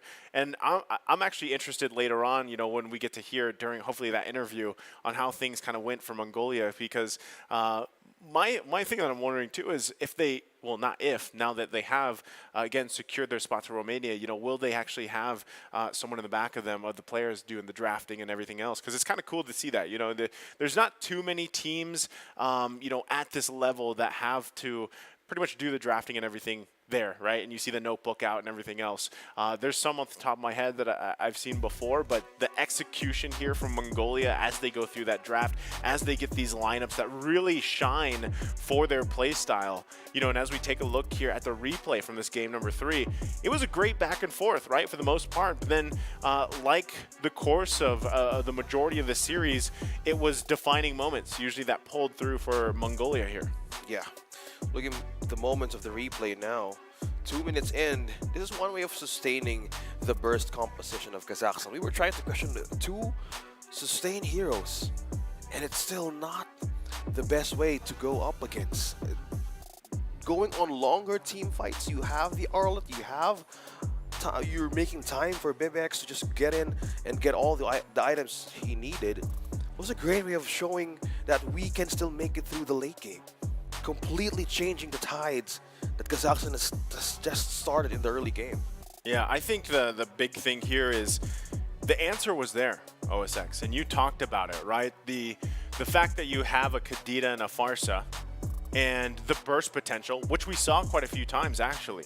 But my biggest thing here was all the tools that Mongolia had to displace Kazakhstan and, like I said, put them where they wanted to, right? You even mentioned it earlier, the final slash working so well for a lot of the moments throughout the game where it looked like Kazakhstan would be able to fight things out. They even got a couple of those knockups, but they had to get through the heal and then they had to get through the displacement, right? And even Aleem had a relatively good game on this Fredrin. He had a ton of damage because he was just landing Appraiser Wrath after Appraiser Wrath. But again, this is in a form, it's that famous word, it's ube, right? I mean, these guys are sticking together. They've got an Eztez. It's the ultimate bonding experience. And that's kind of what happened here. The tools were there, but just unfortunately, things kind of got out of hand too quickly for them. I feel like if this game went on a little bit longer, it's the same scenario where a carry is locked in and Nori this time, just like before in game one, was not able to get to that moment where carry really shines. And even if you do, you know, then how does it come down to that minute level, the detail level of these team fights? Yeah. And 11 minutes in, they were trying to go with a wraparound with the base of Kazakhstan, but this is one way of just holding it through, right? But it was kind of like delaying the inevitable as well. But look at how they wanted to position themselves. They have waves going out, but how Bebex released that tournament member at the right moment when they had a good setup from Kazakhstan, the damage, or even the defense was even enough to call it. And they were just minions pushing all over, and that was the end for that match. Reverse sweep denied. Mongolia still going strong with this one. Yeah, Mongolia, big threat here, I feel like, you know, so whoever ends up facing them after this next match ahead of us, they're going to have the work cut out for them, because it just seems like, too, that they have this dynamic way of playing. You know, their lineup just isn't one way, or their play style just isn't one way. They execute it about the same. You know, of course, all these teams out here have multiple kind of strategies and compositions they like to play around, but some are better than others, right? Some become their signature, right? And I feel like today, now that we've seen kind of this preview finally on the live stream here for a lot of you viewers out there in the world watching, now you have an idea of Mongolia, right, and how it's kind of settled in. And I think, too, that can be said for the majority of these teams, even Kazakhstan in a way, right? And as we take a look at the stats here and how things kind of broke down, again, this was almost a 15-minute game. Relatively, in terms of like damage, gold, it was pretty good, right? It was pretty close. Almost even. But then at the end there, Mongolia just kind of unleashed. And that's what the same thing that happened before when I was saying, you know, leading into that first Lord, they find multiple kills and kind of step on the gas from there. That's what happened here, right? Even looking at the items, it was a great game across the board for all of them. And this time I feel like with Azine, he really was able to utilize this hero compared to like the previous game, right, where his Benedetta just got like shut down. This time around, his R-Lot really proved to just help the team so much with the final slash, the way that was used. Not only that too, but even Ethan, just the healing, the sustain was kind of all he had to do. He had those early 2 kills for him, and then, you know, things just kind of fell into place. Forbid, another hero that worked really well was a Faramis in the hands of Forbid, a player that I feel like a lot of people need to pay attention to, right? The way that he works with his other members of the team, just the synergy is clear. Yeah. Speaking of gaining focus on the details on how that match went, we've seen 4 Athena shields versus 2 Dominance Isis. Yeah. So with that, they were just waiting for the right moment in maybe 8 minutes of the game that they can build through that defensive damage and just drain everything out of Kazakhstan. It was a perfect combo. The Fardita, as we call it. Fardita, as we call it. It was amazing early game. But that was a window, like, if we don't maximize this right now, it could mean either the negative way in your late game, because they were just holding it through. And the same as what you said, the carry could be the walking winning condition for the damage there, but it was just not enough. When Mongolia saw the timing, like, we need to end this now. Yeah. Just keep on going until the base is just totally open for them to take. And that's one way of, like, utilizing those corners and windows. Like, that's how they take a grip back on the losing game that they had in game number 1 and 2. Yeah, the adjustments, right? I mean, that's what both the teams kind of had to do. That's what we saw them do up to this point, and it worked well. I think, again, I'm really interested to see what is in store, again, moving forward for both of these teams. And also, still, even I like the fact that Brody was locked in because it worked pretty well. I don't, like, I feel like carry is... The stock on carry is running out, right? So Brody was still there. You noticed, too, at the end there, he kind of, like, flickered out, torn apart memory. So it worked well. But we are going to throw it back over to the stage to hear from our hosts and also the winning team, Mongolia. حياكم الله جميعا ورجعنا لكم من جديد بعد ما شفنا المباراة الأخيرة أو الأولى بالنهائيات وشفنا انتصار منتخب منغوليا ضد كازاخستان. فعندنا بعض الأسئلة للاعب إيثن، حابين نسأله كيف شعوره بعد ما فاز في أول مواجهة بالنهائيات. يعطيك العافية وجيه، طبعا كلامك جدا صحيح. And ladies and gentlemen, as Wajih just said right now, we are here right now with Ethan from Mongolia. First of all, congratulations. How do you feel winning this match? Before the match starts, I feel really nervous, but now I feel really good, and I'm really proud of my team's performance today. I'm sure everybody in Mongolia is proud right now of this achievement. فخر من منغوليا للرياض على الأداء الجميل اللي صار معنا في المباراة اللي طافت. من حقهم يكونون فخورين على الأداء والمستوى اللي قدموه في هذه المباراة، ولكن عندي بعض الأسئلة بخصوص المباراة اللي شفناها قبل شوي. أول مباراة كانت لهم فازوا فيها، بعدين المباراة الثانية فازوا فيها منتخب كازاخستان، في النهاية فازوا في المباراة الأخيرة. فودنا نعرف إيش سبب خسارتهم في هذه المباراة وكيف قدروا يسترجعون حماسهم ويفوزون بالمباراة الأخيرة. Everybody is wondering, especially what Wajih just said right now. So the first game you won, all good, beautiful, but the second game you lost against Kazakhstan. But then you had a comeback in the third game. So what happened in the second, and what did you do to change the results for you winning the match? Yeah, about second game, we really choked in the draft, and my Hopra pick was really big mistake. But next game, we talk each other really good and make really good draft for us, and we win. It's so important, right, with the draft, who to choose or not. الموضوع كله في الدرافت، بس اختيار صحيح في المباراة الصحيحة، ولا ايش رايك يا وجيه؟ أكيد عرفوا كيف إنهم يتصرفون، عرفوا كيف يغيرون استراتيجيتهم عشان ياخذون هذه المباراة. ولكن قبل لا نروح ناخذ بريك بسيط، حابين نسمع منه إذا بيقول كم كلمة للناس اللي جالسين يشجعونا بشكل عام في لغتهم. بالضبط. So, anything you want to say back to your family and friends in Mongolia? I just want to say all the fans who cheering us for the win, I just want to say thank you. And keep cheering us. We can do more. Yeah. All right. Beautiful words, ladies and gentlemen, to all the fans of Mongolia. Keep cheering up. We'll see what's going to happen later on. And possibly you will have your seat road to Romania. Yash. Wajih, ايش رايك في اللي صاير؟ شفنا أول مباراة لهم في النهائيات في ربع النهائي، أكيد أنهم في المباريات الجاية طالما أنهم راحوا لنصف النهائي أكيد بيستعدون بشكل أفضل وأفضل من كذا. فأعزائي المشاهدين خلونا ناخذ بريك بسيط عشان نشوف المباراة الجاية اللي بتكون بين منتخبين أبدا ما هم سهلين. Absolutely. So, ladies and gentlemen, we're going to have a short break and we'll be back with more things happening right here at the Gamers8 IESF Asian Championship. See you after the break. أنا محمد، اسمي في اللعبة جد. Hello guys, my name is Batold. My nickname is Etanaro. My name is Muhammad, also known as Tarazan. Hello everyone, my name is Mara and my IGN name is Chmar. Hi, I'm Sajil Shariar, also known as Sarge. Hello, my name is David Charles Cannon, also known as Flap TZ. To competing in the IESF Championship, I feel so proud because I'm the representative of Cambodia, and feel like excited because I meet a lot of players from another country, from another region. They're so friendly and yeah, so I'm so like I'm so happy and enjoy to talking to them. And some players talk to me that they know me, and I'm also proud of myself because my name is Go Fate. You know what I mean, right? Yeah. I feel grateful because I'm representing my country, Philippines, and I'm one closer to my dream to have the championship title. It's a really huge event and it's a serious honor to come here, and the competitiveness is actually insane. Like, a lot of the teams are really strong and we've gotten a lot of respect and friendliness with the other teams as well.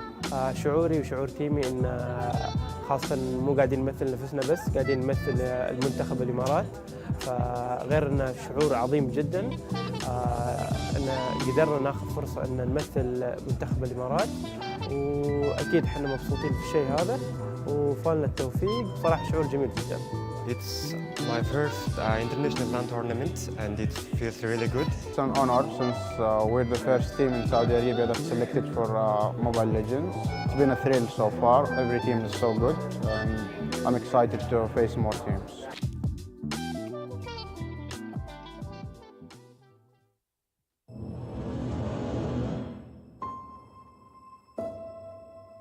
One purpose, one dream, one rhythm, one step closer to glory. They say history remembers the winner. So who will be the ones writing the future?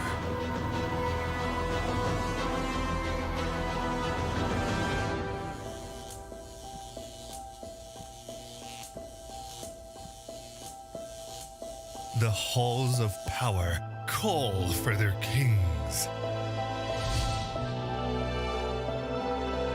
The ones who won't back down. The ones who believed.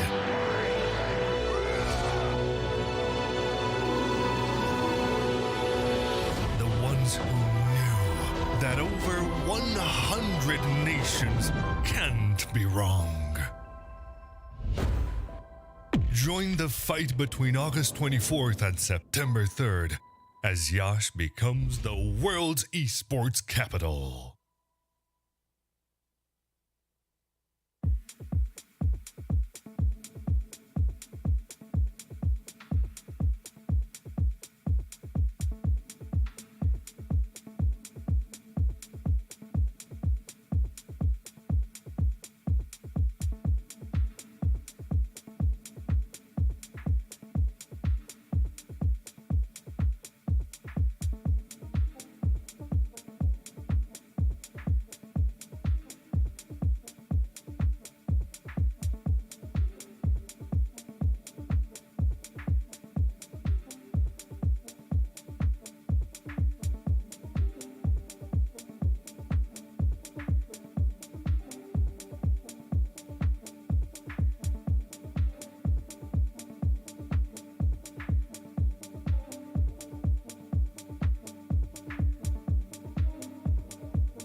اهلا وسهلا، حياكم الله جميعا اعزائنا الحضور ومشاهدينا الكرام، ورجعنا لكم بعد بريك بسيط في بطولة Gamers8 من الاتحاد الدولي للرياضات الالكترونية الاسيوية، ورجعنا لكم جديد معاكم اخوكم وجيه واخوي ايضا براء في التقديم. ومثل ما شفنا في المباراة الماضية، شفنا منتخب منغوليا يقدرون انهم يفوزون بنتيجة 2-0 ضد كازاخستان، والان بتكون عندنا مباراة جدا قوية، الفائز بينهم بيقابل منغوليا والخسران بيقابل كازاخستان.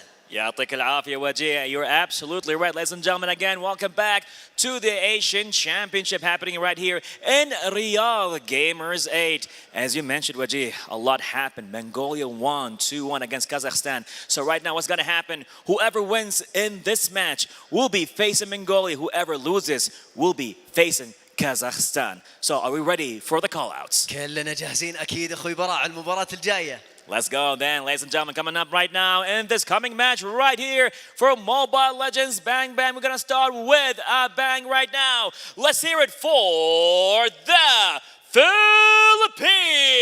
تحية قوية لمنتخب فلبين.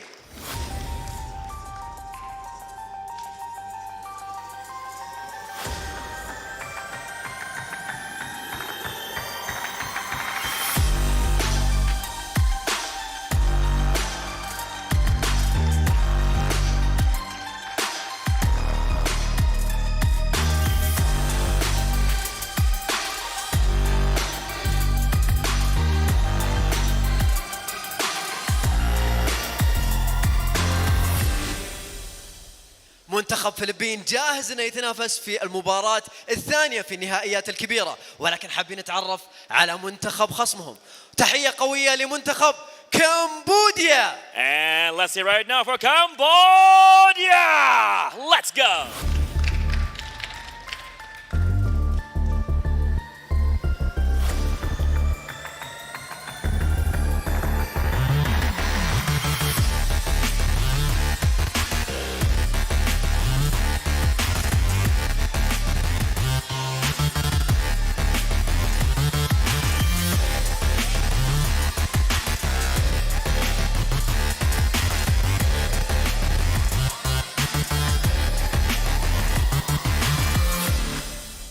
There we have it, ladies and gentlemen. It's going to be a crazy match happening right here.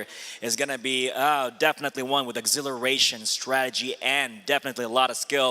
Let's see what's going to happen here. Definitely. وش رايك يا وجيه؟ أكيد انجمعت الآن منتخبين كلهم كبار في هذا المجال وما وصلوا النهائيات إلا فعلا قد هذا الشيء، وعندنا منتخب فلبين ضد كمبوديا في هذه المباراة. أكيد كلنا مستعدين نشوف الاستراتيجيات والتخطيطات اللي بتكون بينهم، ما راح نتوقع بشكل صحيح من اللي بيفوز ومن اللي بيخسر من قوة المباراة. ولكن أعزائي المشاهدين، قبل لا ندخل على المباراة خلونا نتفرج على بعض اللقطات والهايلايتس في هذه المواجهة، بعدها بنتوجه لإخواني المعلقين. يعطيك العافية وجيه. And right now we're gonna have a short recap video telling you what just happened. So let's have a watch.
Thank you so much, Wajay and Abara. That is one way to recap on what happened with all of the matches right here in IESF. Once again, welcome back to the Caster's Desk. I'm OSX. I'm with Naisu, and this is the match that was been in the shadows, and now they're going in for another way of revealing themselves back. We've witnessed Mongolia, we've witnessed the teams who has been dominating off stream, but now it's Philippines versus Cambodia. Is this the revenge that Cambodia wants, or will Philippines go through it again like they did in SEA Games? Well, we heard exactly that Chama, right? When he said, I want a rematch versus Mongolia. Well, now that we had the first series pretty much wrap up here, OSX, we know that Mongolia is waiting there. There's a huge challenge ahead of Cambodia, right? A very familiar foe, if you will, right? It's the Philippines here, and they have to get over that to get to that revenge match, like you mentioned. Now, for the Philippines, though, they're in a very similar position that we saw Mongolia. But, you know, we got to see a lot of those matches from the Philippines, and them having pretty much undefeated through the group stages where they are now, right? It's just basically a clean slate. At this point, day one in the playoffs, this is where things kind of fall into place for a lot of these teams, right? Again, we saw that even the previous series where there was a potential there. Reverse sweep from Kazakhstan. It didn't happen though, right? Yep. Mongolia came through.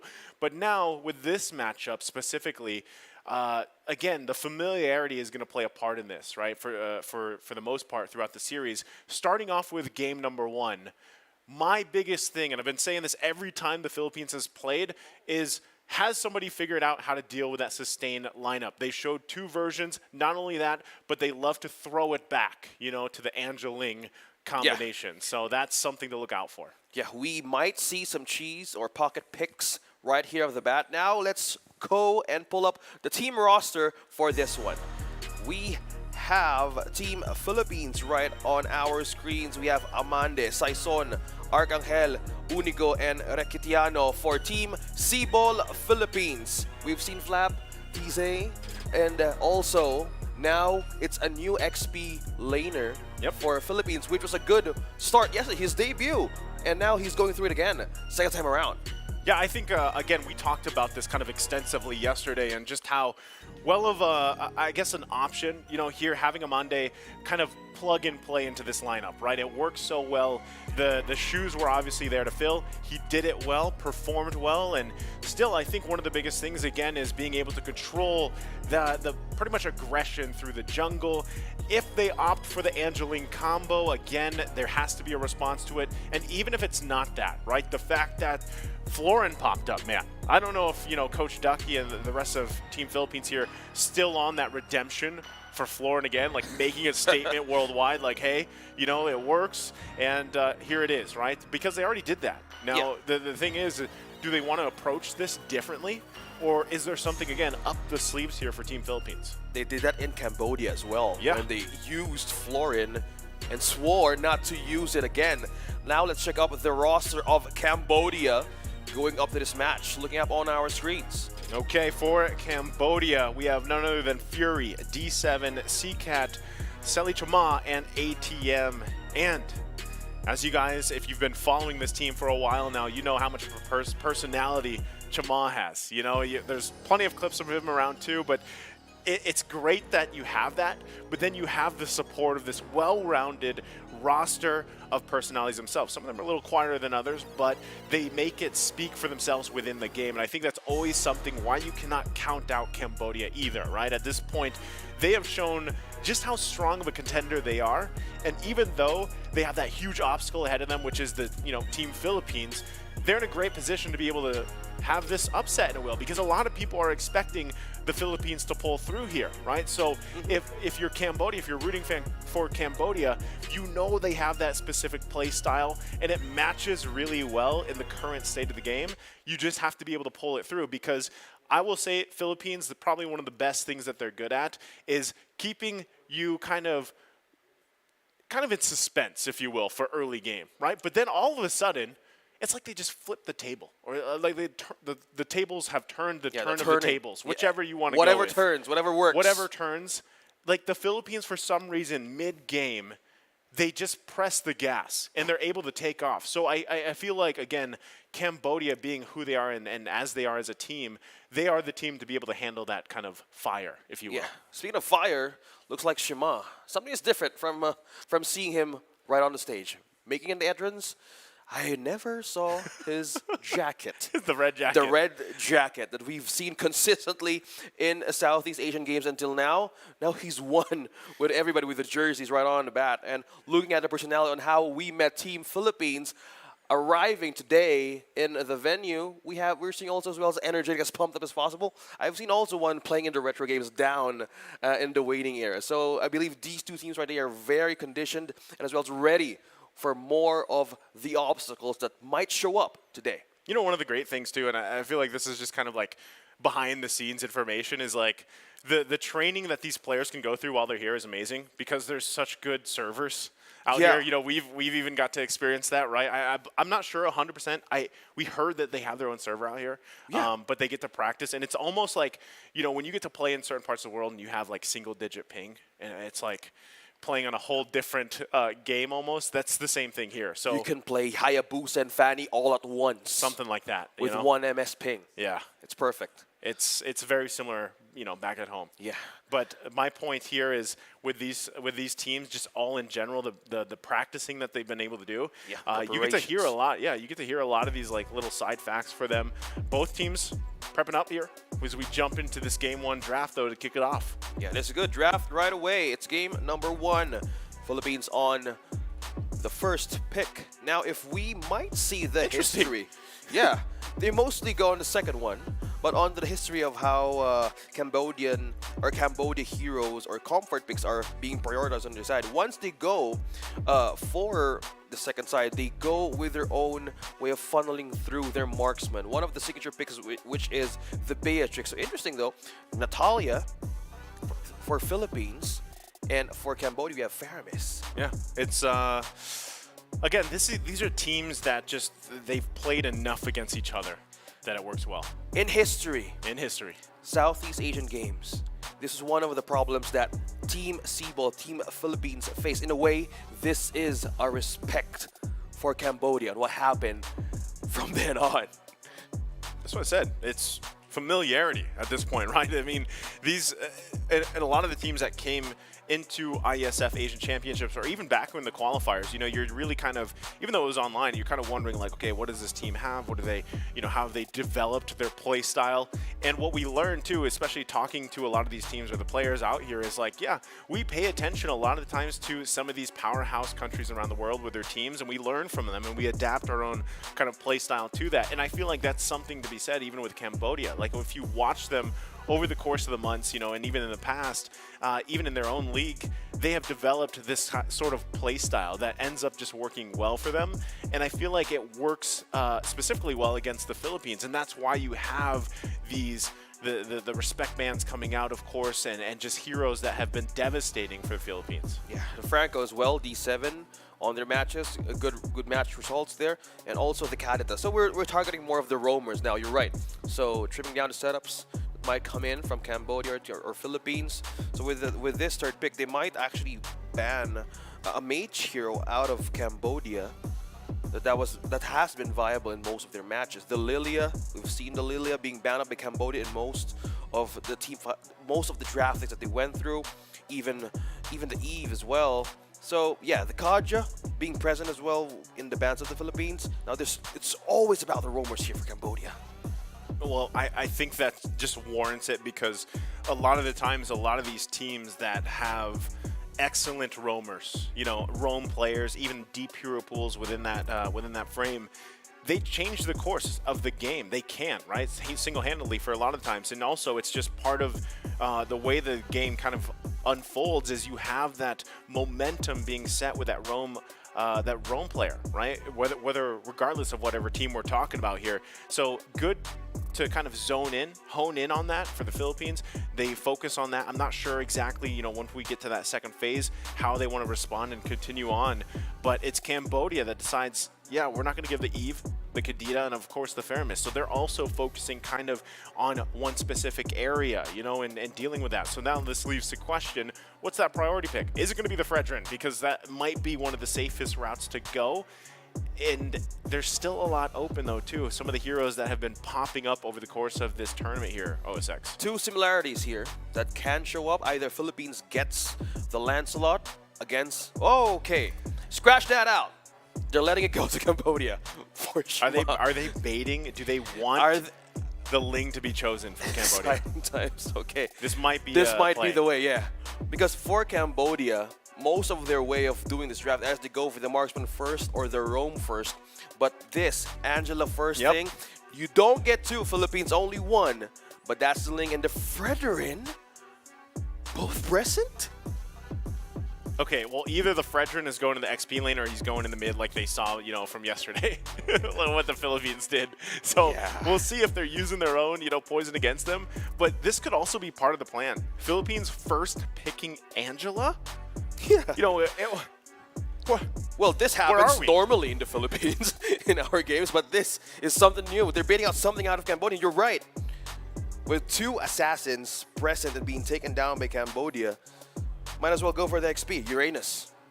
Okay. Not changing a thing.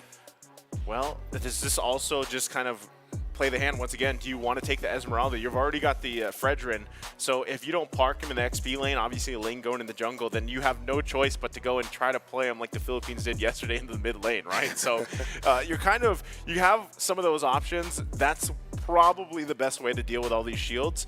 If you don't lock in the Esmeralda, then you have to come up with something else for that game plan, right? But again, it seems like Philippines is just kind of playing into that. So it doesn't happen.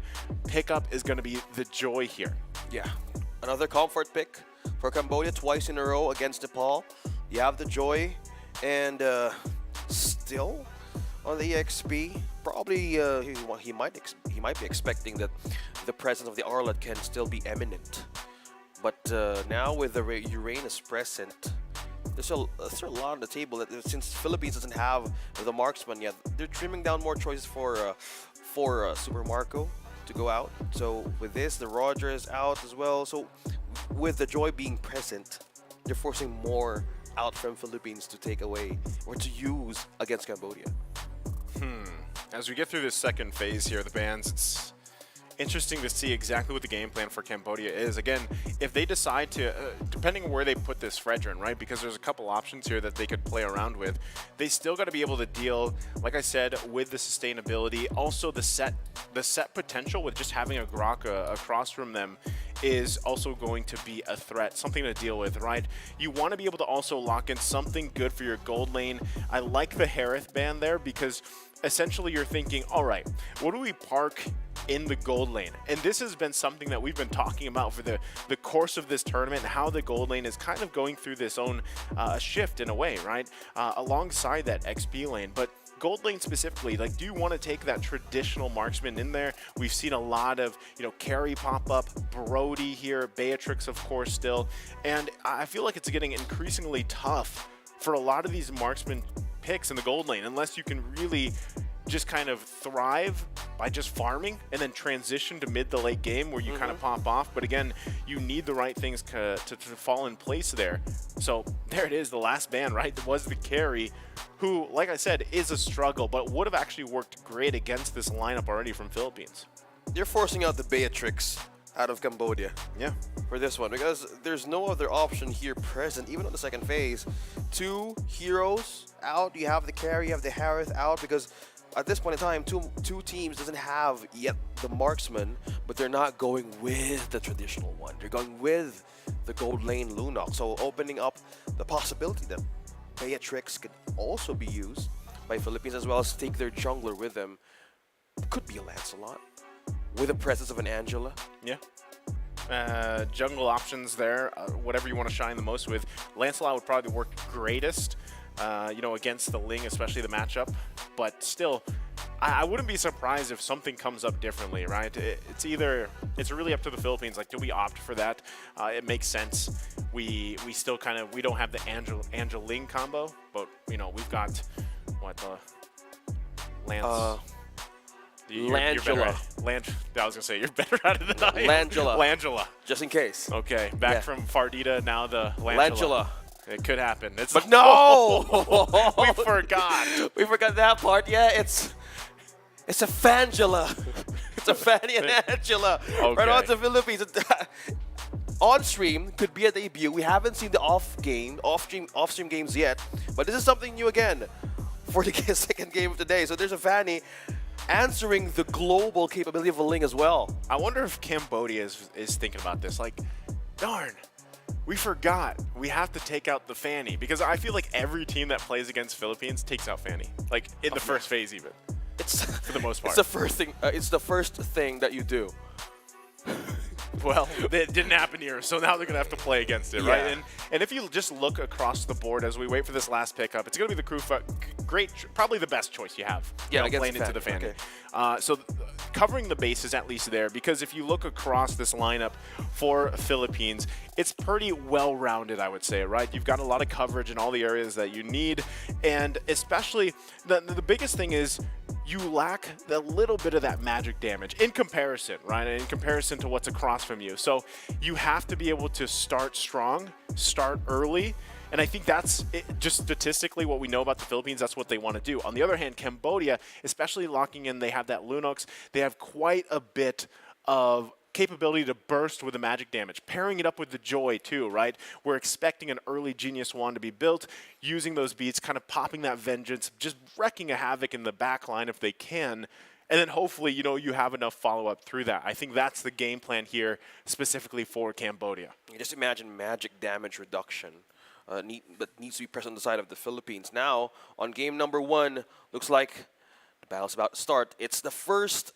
match of Philippines versus Cambodia. Now let's see how this goes. Again, our XP laner for Philippines is now Cannon, a PHI Cannon for this game. And even just looking at the emblems, right? Early starting here, kind of, I mean, to be expected, right? I also think it's interesting that we have the Grok rolling with that concussive blast, of course, the tenacity, looking for any type of poking that can happen here with that emblem. Already getting an early flicker use out as well, so, you know, a minor win here. Yeah. Good work there for Philippines, trying to force out those flickers mostly. Now, if you're early game, you might want to step up. Look at that. C-Cat as well being... Whoa! Another flicker like this. That's two. so much value, right? Early on.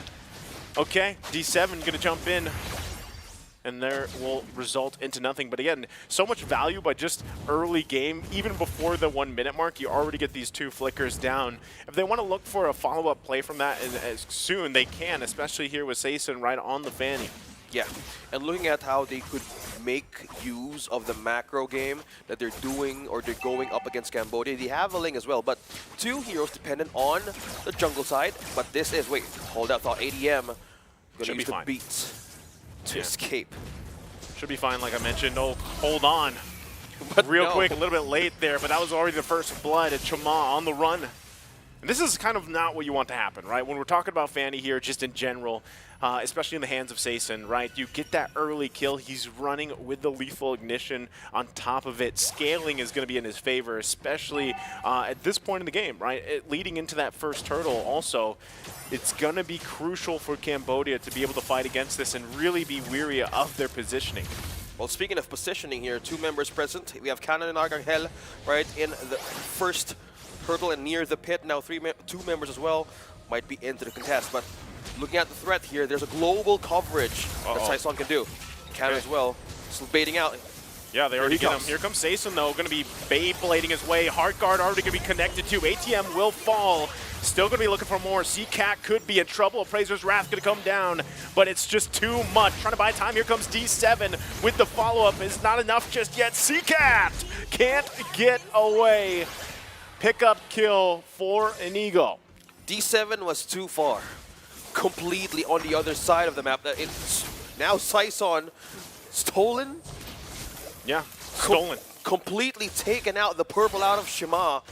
Now, a bit of delay of thinking this third, but that was one worthy way of trying to play around the in a macro scale. Cambodia needs to have that catch if Fanny is around, if Saison is around.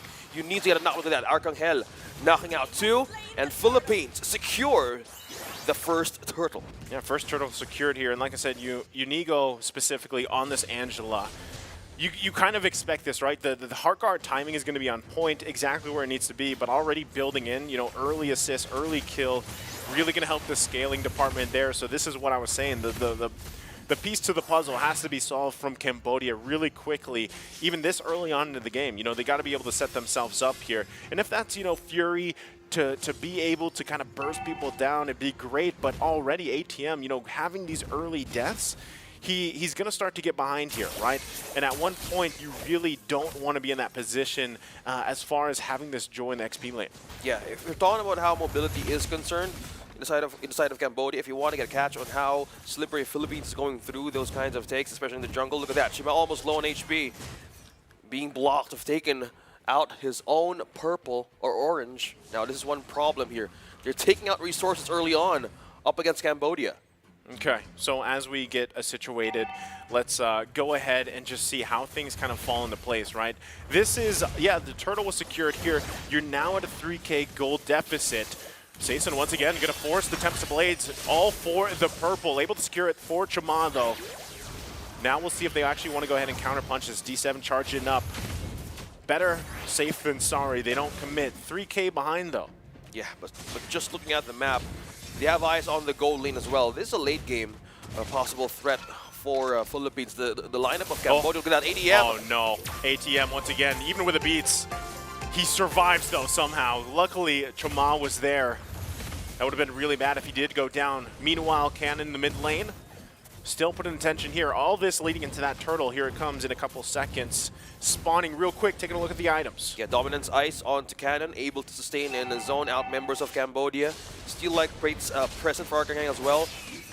Using this ability to even hold on to those kinds of defense where he can be out of the soaker damage for Philippines. Now in the setup, they're waiting for Philippines to even make the first move because as you can see, we have 2 members down. We have D7 and as well as Fury down in the bush.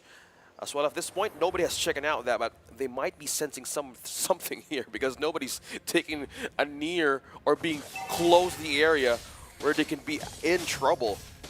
Yeah, they don't want to, they don't want to overcommit, right, in terms of the space here. You still got both junglers trying to get the resources they need to set themselves up for this objective take.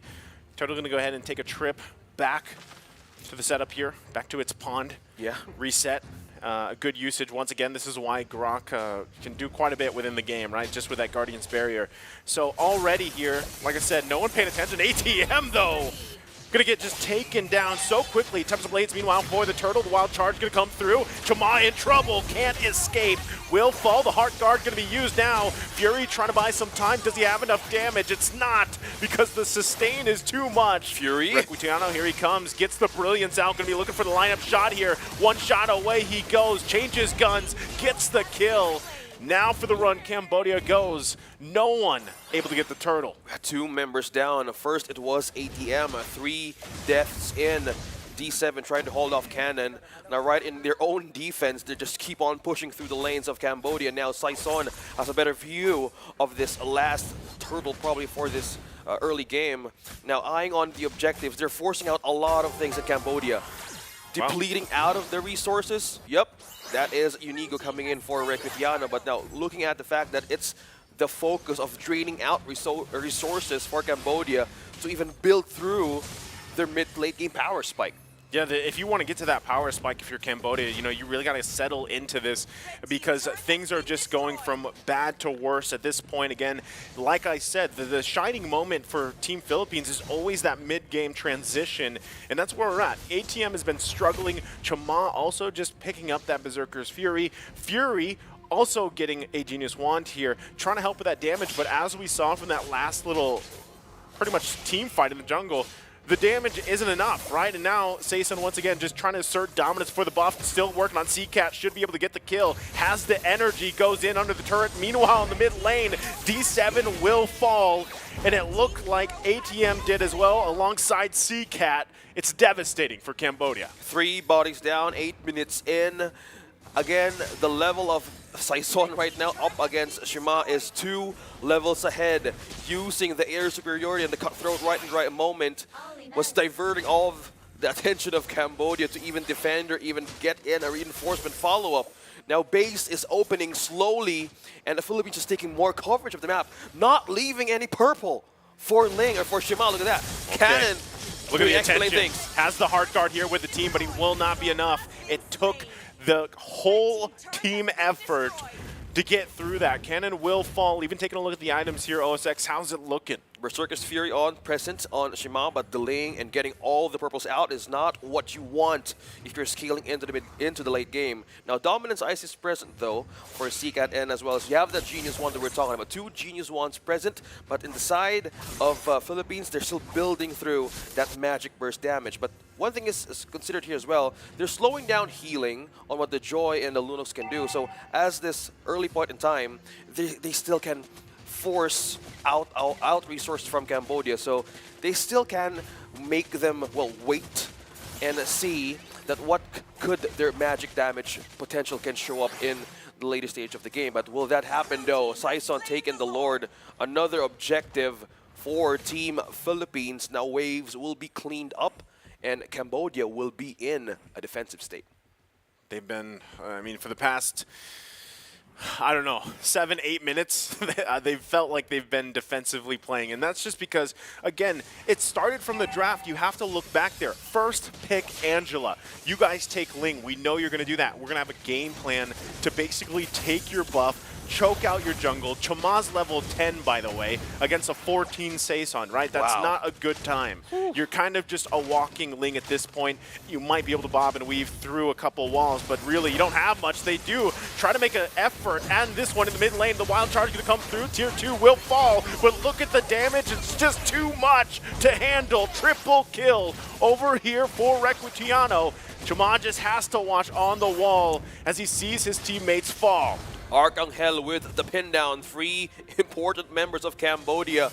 The ones needed to defend, the ones needed to enter the back lines of the Philippines. Now they're breaking through the base. Last tier turret up top, now onto the mid. Now pushing Cambodia to be defenseless with no more turrets to defend. Now forcing out Tempest Glades. What would happen here? Base being destroyed now. Here it is once again. Base going to be quickly worked on, and just like that, Philippines will take first blood in the series. Clean start for Team Seaball up against Cambodia. Having debut picks, switching up roles, and this is how they prepared for Cambodia. Great start, Philippines. Strong start. Again, very familiar timing on that. That was about 10.5 minutes. This is what we saw them in one of their dominating matches before.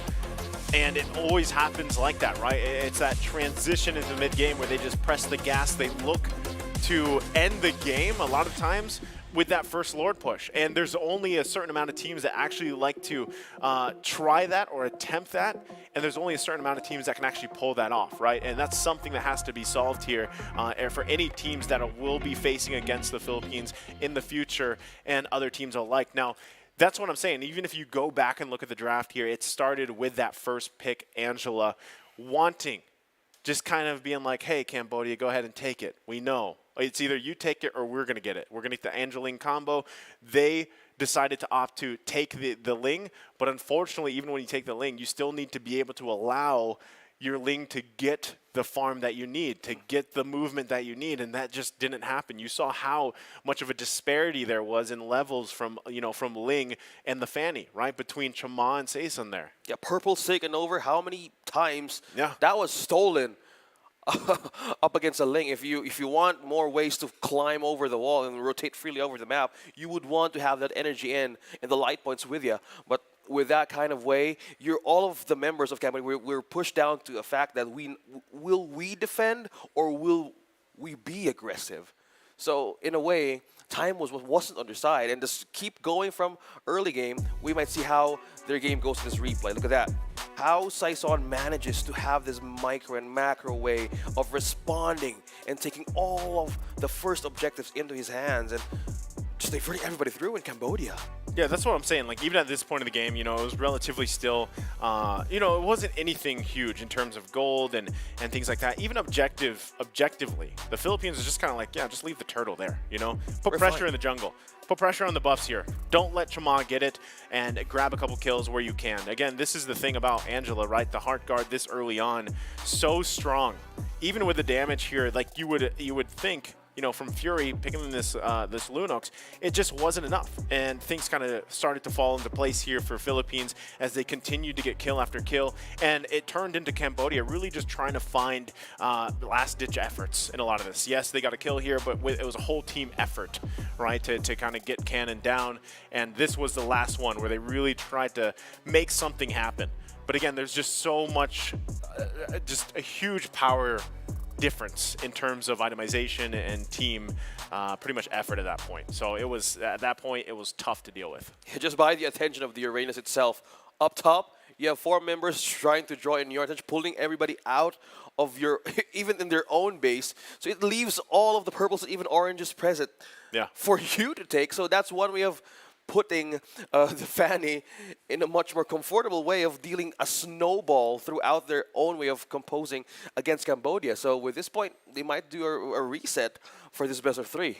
They're going to have to, right? And I think one of the answers, too, again, and this is why we always see so many teams that play against the Philippines, like, hey, just ban the Fanny, man. Like, just, you know, just ban it out. So we're also going to take a look at the end game stats here for this match number 1 and how things kind of the picture that was painted. Look at that. It was tough. It was tough for Cambodia. 12-1, 10:44 game time, and even the buff count, man. It was, that is how you say that is a starving Ling, or as people around the world sometimes like to say, it's like could either be a walking Ling or a walking Fanny. Yeah, that could either way. Either way, like when you don't get your buffs, like that's how it feels. Yeah, imagine you feeling hungry most of the times. It's even in your game. 8 orange buffs taken, even 9 purple buffs taken against a Ling. As you can see by the items on the screen, mostly you have a way of dealing damage, right? He had just the Berserker's Fury, and to even total the damage that Team Cambodia has. Yes, they have the Genius 1, 2 Genius 1s present, but 2 of members is more in the sustain department. So with the lineup of the Philippines has, you need to worry about the Beatrix that has 3 core items in, and also you need to worry about the Fanny. Almost 4 items completely, and you need to worry about 2 heroes who's on sustain. Well, we can't count out even Arcangel just making through all the defenses even in the back lane. So with this point, completely completing the recipe of a dominating start for Philippines up against Cambodia. Yeah, I feel like there has to be quite a few adjustments here from Cambodia. Like if you just take this game 1 and you take the past couple days out of the picture here, this is a very strong showing, obviously, for the Philippines, right? Cambodia, as they had that kind of idea. Again, these are comfort heroes also in essence, right? They need to be able to kind of I don't know if it's just ban out Fanny and Angela, so at least you don't have to worry about that so much.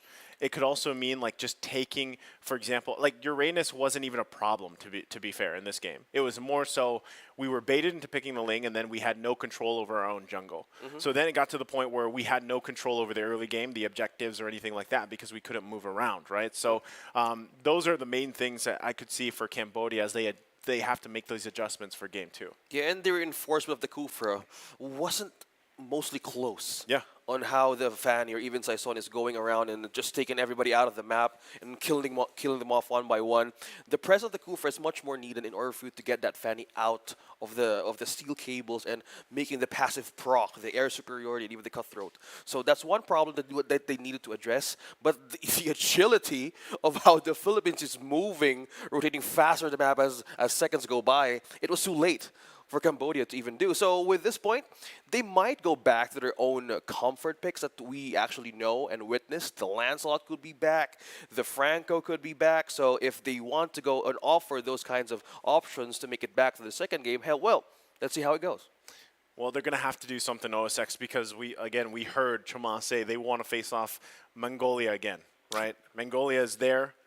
In the lower bracket. Yeah, they're waiting because if they can't, for example, if Cambodia can't beat the Philippines here, they're going to have to go and face off Kazakhstan, right?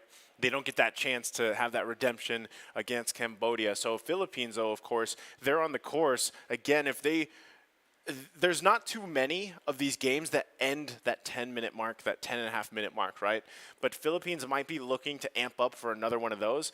And I feel like Cambodia, again, this is a team that we were kind of explaining them, or at least kind of their play style is very fast-paced, usually. Flashy. Right? It might be quick, it might be flashy and whatnot, but still, the Philippines has learned to adapt to that because they have, you know, at this point, most of these teams have played against every type of kind of play style, right? And things kind of change in and out a little bit. But for Cambodia, if they just stick to their guns or their play style and they continue to play like that, it's partly just securing the early game. Yeah, go back to the roots. Go back to the roots, secure the early game with your own momentum-based kind of strategy, be able to control your jungle and the pace, and I think that would set them up really to at least alleviate the Philippines from always popping off in the mid-game, man. Like always that 8-minute mark transitioning into the mid-game is where really you have this team, Philippines, shine. So for Cambodia, it's like, how do we gain control on the early game? You know, how do we do that? And it's obviously the answer here. That's a rhetorical question. It's in the draft. To right? add, yes, it's there. in the draft. But who do you target? Saison? No, it's not even. It's not even about targeting specific. Who you're going to ban out? Yeah, it's the biggest thing you can do is take out, like I said, Fanny Angela, and then from there, it's setting up your own strategy, not getting put into a situation or a corner, just like they did. That's what Game 1 draft was. They got put into a corner. And unfortunately, they couldn't play their game. It's hard. It is hard. That's hard. Even if I get stuck in one kind of way to even bounce back in that point of the game, I might just think of ways even for my team to even bounce back for like, I don't know. But when it's that far behind, like how do you bounce back? Yeah, how do you bounce back? Either you get a perfect set or you have enough damage, but at some point that was delaying the inevitable in a way. Yeah. In game number 1. So let's see how they bounce back in game number 2. So it's not impossible. It's the playoffs. Yeah. We have game faces on. It's double elimination. Double elimination for Cambodia and the Philippines. Again, you're looking at these 4 teams, the best of the best in IESF, also to represent their country. It's not too a big of a loss in a way, because they're still going to represent. But now it's the title for tomorrow for the grand finals. But now we're walking through their journey in the playoffs. So Cambodia and Philippines, a different way of adapting here, but it's muchly more on what keeps us strong and change what's not broken. You're right. Probably Cambodia could go back to their own roots, or maybe channel something up. They were doing the non-traditional marksman picks, as you've mentioned, right? Lunox, late game, maybe channel up something, a momentum breaker composition that could even slow down the process of the opposing team. So who knows? A lot of things can happen in the second game. I would love to see, like, I hope we see something similar like we did from the last series, OSX, where, you know, it wasn't a sweep.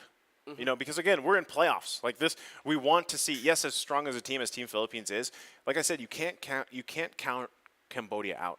Of course. Right? So you hope that maybe they are the ones that give the Philippines their first taste of a loss too. Just like we saw, you know, from Mongolia previously. And I think that would really set the stage here, obviously, for hopefully a Game 3. But with how things are going, like, there's so much you have to deal with. Again, with the Philippines naturally ending games before they even get to that 15-minute mark, that's why I'm saying, like, your early game for Cambodia is so important here. You know, we see them getting set up here for game number 2. And the early game, for the most part, will carry you through that mid-game dominant strategy that the Philippines has, right? So again, they're going to flip sides, I'm pretty sure. So they'll have that priority option, which allows them, once again, to kind of start with the game plan they want to.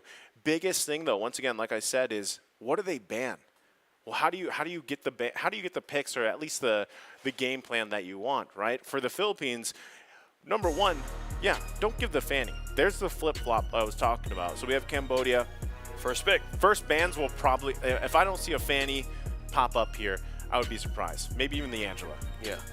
Either they're more prepared to handle that, or they might pick something or play fire with the choice of an assassin hero. But that's the thing, like, Chama even got his comfort hero, man. Yeah. Like, he is known for his Ling, and he just got completely shut down in Game 1. Like, he didn't have a good time at all. I'm thinking one more option, though. There it is. I love it. I love it. Okay, Good. This is a good start. Good start. Step Respect one, bud. check. Yeah. We have the check boxes back again. Yeah. We have the Fanny out for Team Philippines, respecting also the Natalia at some point. Now, if you want to go back on the roots of the options of Shima, you said Ling was one, Lancelot's also one. Yeah, it is. And But- there's another box. OSX. Another Hey, it's one. funny because our good friends, you know, our good friends that we met here, the other casters too, they talk about boxes as well. Checking the boxes. Right. It's universal language, right? It is. And that's what I feel like. If I was a coach or an analyst, if I was ever there one day, if my IQ was ever high enough for the land of Dawn, Yeah. that's how I would present it to my players. I'd be like, here's your boxes. Here's your boxes. Number Check 'em, one. boys. Yeah. Respect what's strong Yeah. and do what you do best. And this is the start, right? I love it. There's Wow, the third one. 3. Good job, Cambodia. Okay. They took out the link. Yeah, you know, in a way, again, the fact that they banned out the Angela doesn't, like, they probably could have banned something else, but it also is like, Chama just doesn't want to play that or give it up. So Philippines still focusing on the roam role. This could probably just be Kaja again. Very similar bans, right, from what we saw. Unless, just like last time, they want to bait that pick. And this is part of the whole, you know, mind game of the draft, right? I like what you're going at. This Thank could you. be the Philippines' way of baiting out Cambodia to even take the Lancelot first pick. Because right now, there is no Eve, a good bando for the Philippines. Will this be an assassin comfort pick of Shima that might be prioritized Novaria. in their first pick? Novaria, yeah, right. I don't know if they'd actually go that route. Will they sacrifice that though? Because again, in the Philippines, Saison is using the Lancelot too. Yeah, and that's what I'm saying. Like, either you take your early comfort pick for the jungler, or because Novaria is open, I'm talking about early game, at least doing well in the early game. Novaria is one of those heroes that allows that, right? It is just one of the few options here that they can pick up in the first option, first priority pick Fair for enough. Cambodia. Yeah, you need more vision. That was missing in game number 1. Yeah. So that's a good answer if they have the Novaria in their hands. But that was an early game crossing the bridge into the mid to late game part, because that's where the Novaria shines. There it But is. yes, Maybe I could be a coach or an analyst at this point. you have your checkbox. Let's climb your stats, bro. It's true though. Like, Novaria is open, right? You get you provide your team with vision. Not only that, but you get great poke. And not only that, here's the other box, OSX. You can also still play this in the roam if you really wanted to, like we saw previously, right? Earlier. Now you don't get the crazy combination of Novaria and Eve, which works so well, but you still have other routes you can go, right? And if you do decide to just go ahead and play this in the mid lane and not the roam, then at least for the sake of the early game, you should be able to provide your team with a much safer way, you know, a much safer route of the game. Unless, too, we see them Chama. If he picks up the YSS, this would be great. This would be crazy. Ooh, the combo, the If he does, possible yeah. combo that we're expecting. But no, not prioritizing on the jungle picket for Saison. This is a good route as well, because if you're going up against a Novaria, you might as well have a backline entry on where could she be heading at. So it's still a consistent pick with the Uranus though. I say this is a good way of not showing your cards right away. This is how they play against Cambodia. Yeah. Because now they might opt for their XP lane for this one. Tyroth could still be open, that we've seen in the last match. Lapu-Lapu, Glue not being Yeah, weird. in the focus. It's so weird that we don't of the see Glue tournament. Yeah, but he's great. But it's a different route that they're trying to do. That's good. So if Novaria is present, will they go for the jungle pick for Shima? Oh, good call, Francis. Oh, okay. I'm gonna rise my stats now. There you go. Dyroth. Okay, Dyroth. I have a checkbox. Locked in. We're gonna climb it, bro. We're Yep. gonna climb our analyst thing. He's gonna lock Okay. in. So also the Brody, I think that's a great option. But you know, essentially like what we saw in the previous series today, Dyroth versus Uranus, it works. It works great. Again, you just need to be able to pull off the execution part of it, because your damage, the penetration that he all provides and everything else, and also relatively, again, with the new emblems, the new talents, you get quite tanky, right? Even just, again, it's only a tier 1 talent, the firmness talent, like it works really well for the setup for Dyroth, for that tankiness, and also to get that sustain going. And here we go, another pick that we haven't seen, at least on the live stream, right? The Atlas comes out to play. For the first time. For the first time. We've seen Atlas here. And that's two heroes from Team Philippines could either enter their back line. Again, the focus of Cambodia here is 3 strong hero picks of the Philippines. We have 2 assassins, 1 support, but they're missing out something. From this point in time that they have the Navaria, they might take out the Lolita here, something that could block all of the damages. But with the presence of Atlas here, they're still going with the Digiban, which is a good option for Philippines as well. So if you're paired up with a Navaria, I think the option for YSS could still show up. It could. Again, it's not banned out just yet. I do think, now this last ban for Philippines is really going to be kind of conditional. It's Paquito. And that was quick. It was like it was almost kind of like just ban it, right? In a form of at least experience and kind of knowledge that they have, that could possibly have been picked up by Cambodia, but I'm wondering exactly the decision there too, in terms of Philippines and kind of what they want to round this out with. Now with Cambodia having 1 ban left, you know, what do they narrow down here, right? We're still waiting for that roam option. You mentioned Lolita earlier, if they want to go ahead and go that route. Yeah, they need something to protect here. You have the Brody, yes, but what is the front line here? Because you're up against an Atlas, you need something to hold that through, or maybe something to burst him down. But being the Joy out of the picture, what could be the last possible answer? The Faramis, yeah, probably still not letting the sustain be present for Philippines. Unless Cambodia goes Fred. Yeah, fair They enough. go Fredrin, you know? Because there's just no way that, yeah, obviously, like, even with the Uranus across from this, you don't see Dyroth in the jungle. So, safe route would be just go a Fredrin. That might be the safest one for Chama. I just don't know if that's, you know, where he wants to go. But yes. Oh, told ya. This is what we have considering an open pick for Saison. So you have an Atlas, you have the Lancelot, 2 strong comfort picks here, as well as for the marksman. What's left now? I mean, the Franco's still open. One of the comfort picks of D7 as well. No, Franco's banned out. Franco's banned out. Yep. So opening this part of the draft, good correction there. Well, Twizzler? No, it's too much. I mean, Faramis is even out. So. Yeah, this is kind of what it comes down to, right? Again, we don't know if they want to roll with a double burst kind of mid lane roam setup. Still an option, but like you said, they would lack some front line. So they need either one of the jungle options, which would be Fredrin, or Sustain. If they roll with that, tell me this is an Estes. Fredrin, maybe a Martis, there's the Fredrin, right? Wow. So this is good for the most part. The biggest thing though, and I'm glad that we're seeing it because I mentioned this for the past 2 days. I said, what team is going to play that sustain game against the Philippines who brought it out in the tournament first? And it's Cambodia. Cambodia. Day 3. On day 3. So we have the SS, we have the Fred. So mostly they would really want to climb their mid game here. Or they need to have a very good start if they're up against the Philippines. So the 1 more heroes left here, so they would need, this is the mage role for Philippines. So one's open as far as you also have well, what could still be available here? We're gonna find out in a second here. Wow, debut pick, another one. Sicilian locked in here. That was right off That's my... not what you're, that's not what you're thinking. Because I'm still thinking of what could possibly pop up, but okay.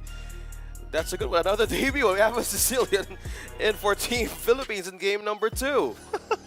Okay, this is not what I was expecting Sicilian at all, off the top of my head. But maybe there's a method to the madness, right? This could end up working, but now... The team that brought out the sustainability kind of composition and whatnot, let's see how they handle it. Let's see if they're the ones that have the answer. That's what I want to see here at OSX. I'm kind of still processing on what could still happen, but I'm glad it's not. I'm wrong, and this just could keep glad on it's going. not me, Yeah, basically. I'm glad it's not me, but this is a better option. Let's see how this fight goes. It's Cambodia versus Philippines in game number 2. Will this be the composition that they needed to bounce back against the Philippines? Let's check up on the emblems here for this match. Okay, taking a look at the emblems, right? They're quite different here. Still, I love that you have the Atlas running the focusing mark for Unigo, because that's going to be huge, especially if you get a multiple Fatal Link setup. The bonus damage across the board, and then you're talking about stacks here, right? Also, take note too, I believe that is Weapon Master for the Sicilian, and then the Rupture. So you got that penetration, you've got Impure Rage. This is interesting, right? I mean, this is why, at least for me, I don't know if I speak for other people out there, but I love the emblems, I love the talent system, because you have these kind of variations happen. Yeah, you have 2 agility emblems as well for Tier 1 for Canon and Unigo, but on the other hand, we have 3 tenacities present of Cambodia. Some tell me, yeah, this might be their way of sustaining this kind of team fight for Philippines, but if they want to have this kind of safe passage, they might want to go also aggressive, since team fights might happen, since they have the S on their side. I think this is completely an extended team fights happening over and over again. Yeah, I love too, the fact that you're really looking for scaling here. Now for Philippines, the fact that you have a Sicilian who is basically the mage version of Aldous, right? You're just stacking at one point. If you don't end the game before it gets too late for Cambodia, then you're dealt with a hero alone that can almost one-shot someone from your team, if not multiple people, right? So then you're really relying on this Novaria as well to kind of help you through the course of this game. Going back to it, if you had a key to victory here, OSX, it's like I said, early game, you got to be able to control it. It's in the hands of Cambodia to do with the lineup they have and their own version of basically an Ube strat here. Well, speaking of Ube strat, positioning, we have ADM and Super Shima, or Shima here on the turtle. 3 members present. Both teams are ready. Look at that Astral Echo. And okay. Fatal Link's going to come through, still working on the turtle. They're going to be able to find its ATM. Seisun goes in, still going to be looking for a kill, but the sustain isn't enough. ATM will fall. Now D7 on the hunt. Unigo does fall to Chama. Can he help out his teammate here? Chama, D7 on the run, and not going to be able to find the connection with C-Cat, forcing the rest of the team back here 1-for-1. Turtle secured, though, for Cambodia. Great way, or great start for their own composition. So going back here, on to Team Philippines. They're still looking on clearing up mostly of the camps of Cambodia. If they're up against the jungle of Shima or Cambodia here, clearing up more or taking out of resources from Cambodia can force them into the lanes to show up or even to aid their gold lane. Yeah, and with that being said too, I mean, early on, despite everything that kind of happened there, you really don't have much of a difference in terms of economy for now, right? But as the game goes through, you really want to be able to just either extend those team fights in your favor for Cambodia, and if Philippines plays around that, if it's initiating a fight, getting the Blessing of the Moon Goddess and the other healing components out, retreating and then coming back through, using the Fatal Links available to them, they have so many options, right? Then that's one of the scary things that Cambodia has to deal with here.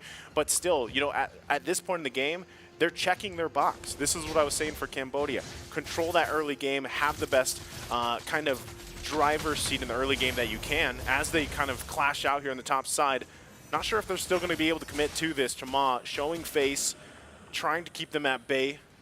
Unigo, though, does have that Fatal Link, so they don't want to get Fatal Linked into the turret here. Yeah, still securing the objectives for Saison, taking the orange and the purple as well right in his own camp, and as well as taking out from Cambodia on the mini camps here. So pushing everybody into the second turtle.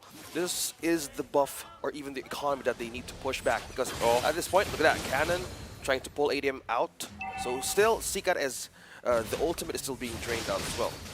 Okay, well right now, the battle for the second turtle of the game, ATM, trying to push them back. Gets already that Phantom Execution, so that's great for them. Still fighting for dominance in space around the turtle. Heal's gonna come through, Cannon taking the brunt of the damage. Holding them back the best he can. Turtle gonna be secured by Seisun though. Surprise, now here comes the clap back. The Fatal Lynx is gonna fall. They're looking for the kill. Unigo on the run, somehow survives. Not enough follow-up damage just yet. The Abysm Strike gonna miss as well. Tough here to deal with. No kill happening except on the top side. Fury will find one in the solo kill. Wow. Backline sustain, backline protection. This Estes pick for Cambodia is just showing, and all of the Asel recalls and echoes being thrown out in the lane of Philippines is just right on point, poking everybody out to force team fights over and over again. Yeah, so this is, again, they're doing exactly what they had to do. And so far, I mean, we didn't get to see that that last kill there from, top lane. Fury was able to get that. So, again, when you have scaling that needs to happen sooner than later, again, this is a great option here because the whole part of this is facing against a Sicilian. And it's just like everybody playing at home when you have an Aldous either in the mid lane, they decide to put him in the mid lane, gold lane, or in the jungle. It's like, all right, guys, game plan, there's one. End the game before he gets too many stacks, right? And so that's something that needs to happen here. Cambodia is on the right track. They're doing the right things. They're going through the right motions in the early game. They just have to be able to hold it together. If that means giving up a couple turtles, if not all three, but they're able to sustain through those team fights, those skirmishes, and hopefully get a couple kills, and put those kills obviously on the right members and get those items that they need, scaling-wise is going to be really good for them. But still, it's almost like a ticking time bomb, right, when you're working against that, because you have to be very careful against Sicilian. At one point, the timer is going to be up on him, and he is just going to blast pretty much your team. So that's something that really has to be said. We are going to get actually a replay of that solo kill here in just a second, too, so you guys can see it alongside us. Again, this is all happening, but top side, look what's happening, too, right? You see them at least on the map going through. Fury does get that kill by himself, and that's why I was saying it's so important. I thought we would get the view there. The view from up but top. Still, it's a great pick off from the top. Yeah, talking about starting it quick. So the Brody up against a Claude, draining out the possibility of a complete snowball. Well, they're doing their speed breaks correctly if they're up against the Philippines. But if they're on to the fact that they want to have a secure way of trimming down or slowing Philippines completely, they might want to target the scaling heroes here. So how will they do that? They would need to be, or they need to set up more crumbs for the Philippines to follow. But as we can see here, the side of a team of Philippines are much more disciplined no matter how the trades go by. Yeah, and at the same time, even with trading kind of between both the teams, you still have a lot of great options. Whether you're trading, whether you're pushing and polling, and kind of that's how you approach, an Eztez across from you. You just need to be able to get to the point where you can negate some of that heal, especially with the itemization. But I think that's also why it's so crucial that you have Unigo on this Atlas, right? And running the focusing mark even on top of that. Because if you can manage to get the multiple members you're looking for with the Fatal Links, find the setup there, you throw that focusing mark, and then there's a blazing duet at the same time, that might be the answer, to some of that sustain here. With that kind of setup that Philippines could do, either way, he needs to have more defense that he needs to have, because if you're up against a lineup with an Estes, the back line probably is more secure than ever in sustaining everybody out in those kinds of ambushes, even ganks. So that could be a great way of bouncing back if you are Team Philippines, but it's might as well waiting for the right items to even soak up for that moment once you get that perfect set. Yeah, right now, cross-map play for both teams here. The focus on CCAT. Saesun should be fine. Just showing himself. Again, third turtle of the game is going to be up in just a second. And that's exactly a preview of what they got to watch out for, right? Just the Sicilian stacks are going to keep happening. We're almost at the 7-minute mark here. So they got the vision. They're able to spot out Unigo. Trying to counterplay around, getting Fatal linked here into the turtle. They got to watch out. There it is. There's the sustain 2. Flicker comes through as well. Still going to be looking. Cannon will fall. Meanwhile, Recutiano was waiting in the mid lane, trying to clear that up the best they can, so they only lose a member. Turtle also goes out here. Now the onslaught in the mid lane, going to force them back here. Cambodia, though, with a little minor lead. Saesun, though, fancy footwork, bobs and weaves, stays alive. Here comes the defense. Arcangel Recutiano present. Now with the flicker out by the usage of Unigo, Ultimate first, having the safety out of that kind of way of being pinned down by two members of Cambodia, might as well was waiting for the right time to strike. So looking back onto his defense, he still has only steel leg plates. And if we're talking about a good set, he needs more damage to even, more defensive items to even go in the back line of Cambodia. As you can see, Blade of Heptases and Blade of Despair present for Fury. And that's 2-0. For this Brody, so not too far gone for Team Philippines to happen. Again, you've mentioned this is a ticking time bomb lineup for Philippines to pull off, so let's see how this goes. Well, they got to sort sort them. Man, you know what? I'll tell you what. It's the names of Team Philippines. I am having a very good time. unique. Yeah. A very good time pronouncing them. Pronouncing It's got me tongue twisted. Recutiano. Yeah. Saison. Arcangel, Saison. I was gonna say Archangel. Well, that's also a good way of saying that. You know, I'm all tongue-tied, but yeah, it's the point is yes. OSX, you're correct. Yeah. All of the members. This is the third day that we're mentioning their last names because back in the first 2 days it was all first 2 days their IGNs. So a different way of pronouncing, but in a very unique way in the Philippines. Now you got two pronunciations here happening, you know.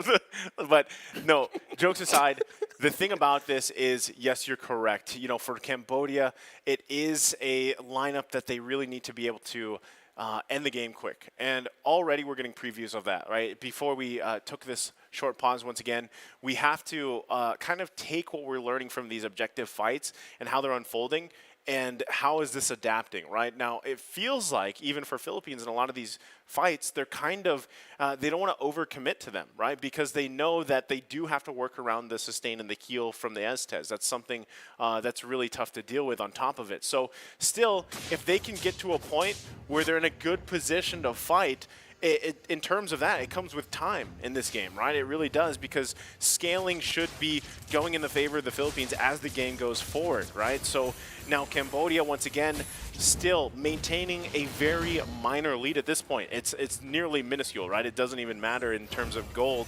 But what does matter is the space you have to work with. They at least have that one turret advantage over Philippines. They're still putting pressure here in the bottom side as well. Yep. Pushing or getting into the difference. Arcangel has now the Lightning Truncheon and the Clock of Destiny. He was ahead by 1 level XP against Seacat. So that is a ticking time bomb that we're trying to mention. And opt for the quick mana region as well for the Demon Shoes. Now completing everything. This is just attributes scaling towards the late game.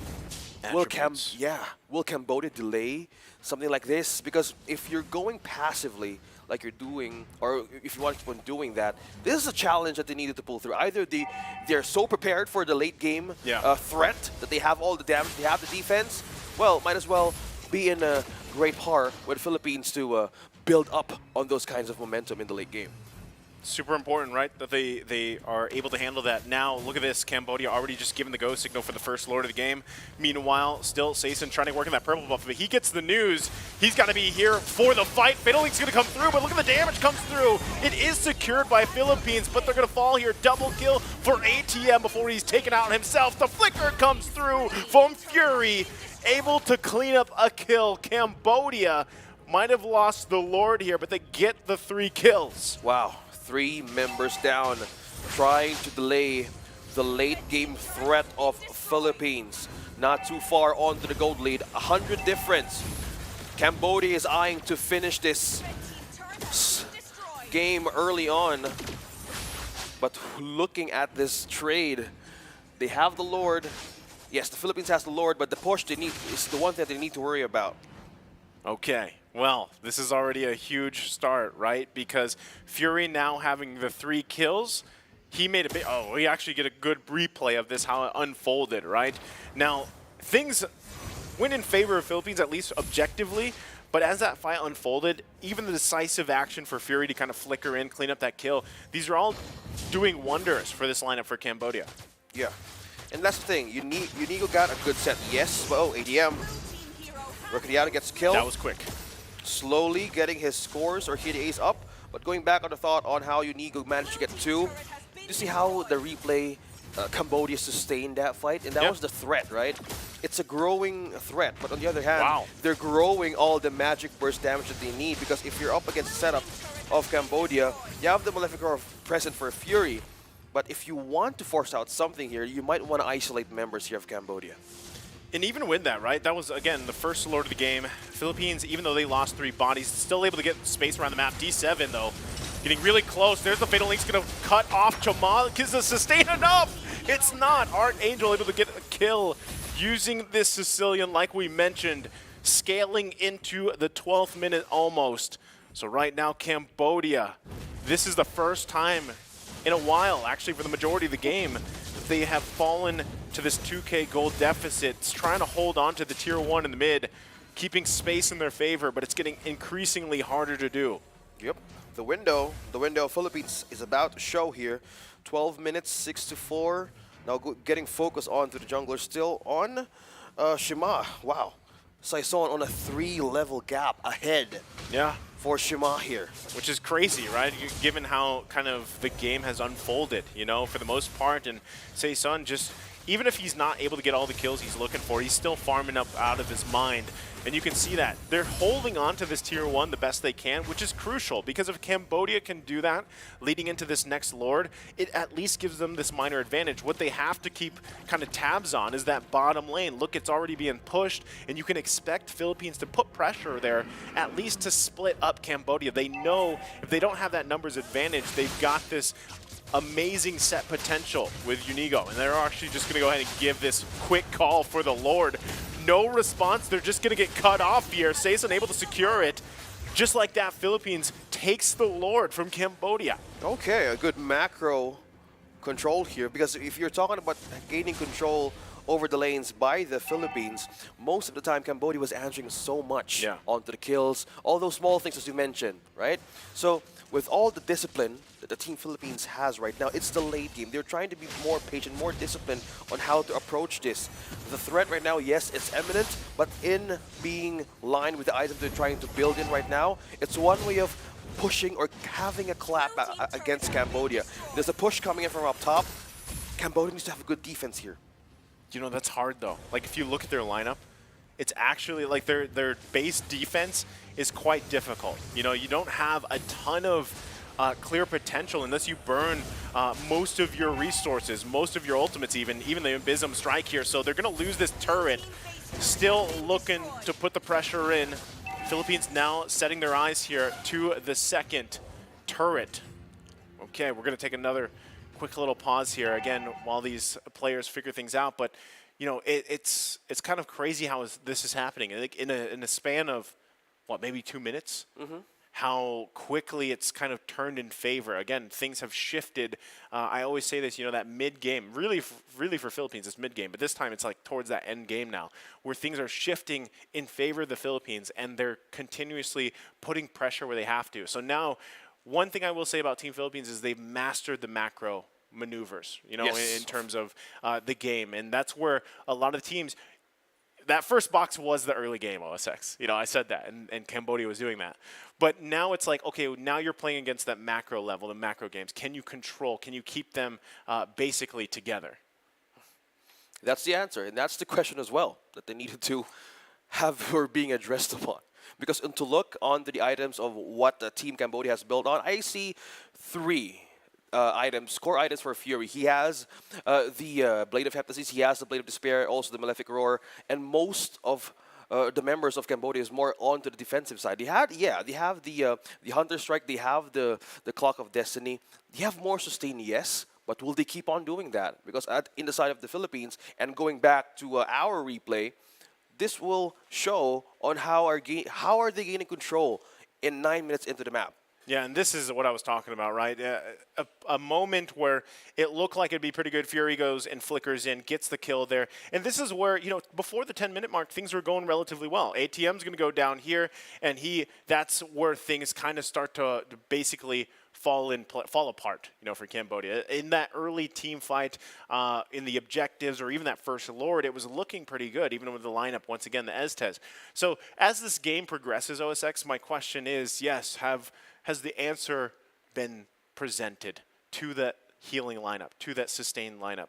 And it's Philippines that have kind of dealt with this, right? And what I'm seeing a lot of, and how they're kind of burning through some of that sustain, some of that heal. Of course, they have the items. You know, there was some early dominance ice and whatnot, but still, is it the focusing mark paired with the fact that you have a scaling mage like Sicilian to the point where, you know, later in the game, you don't have to worry so much about that healing? Is that what you think is falling into place, or is it something else?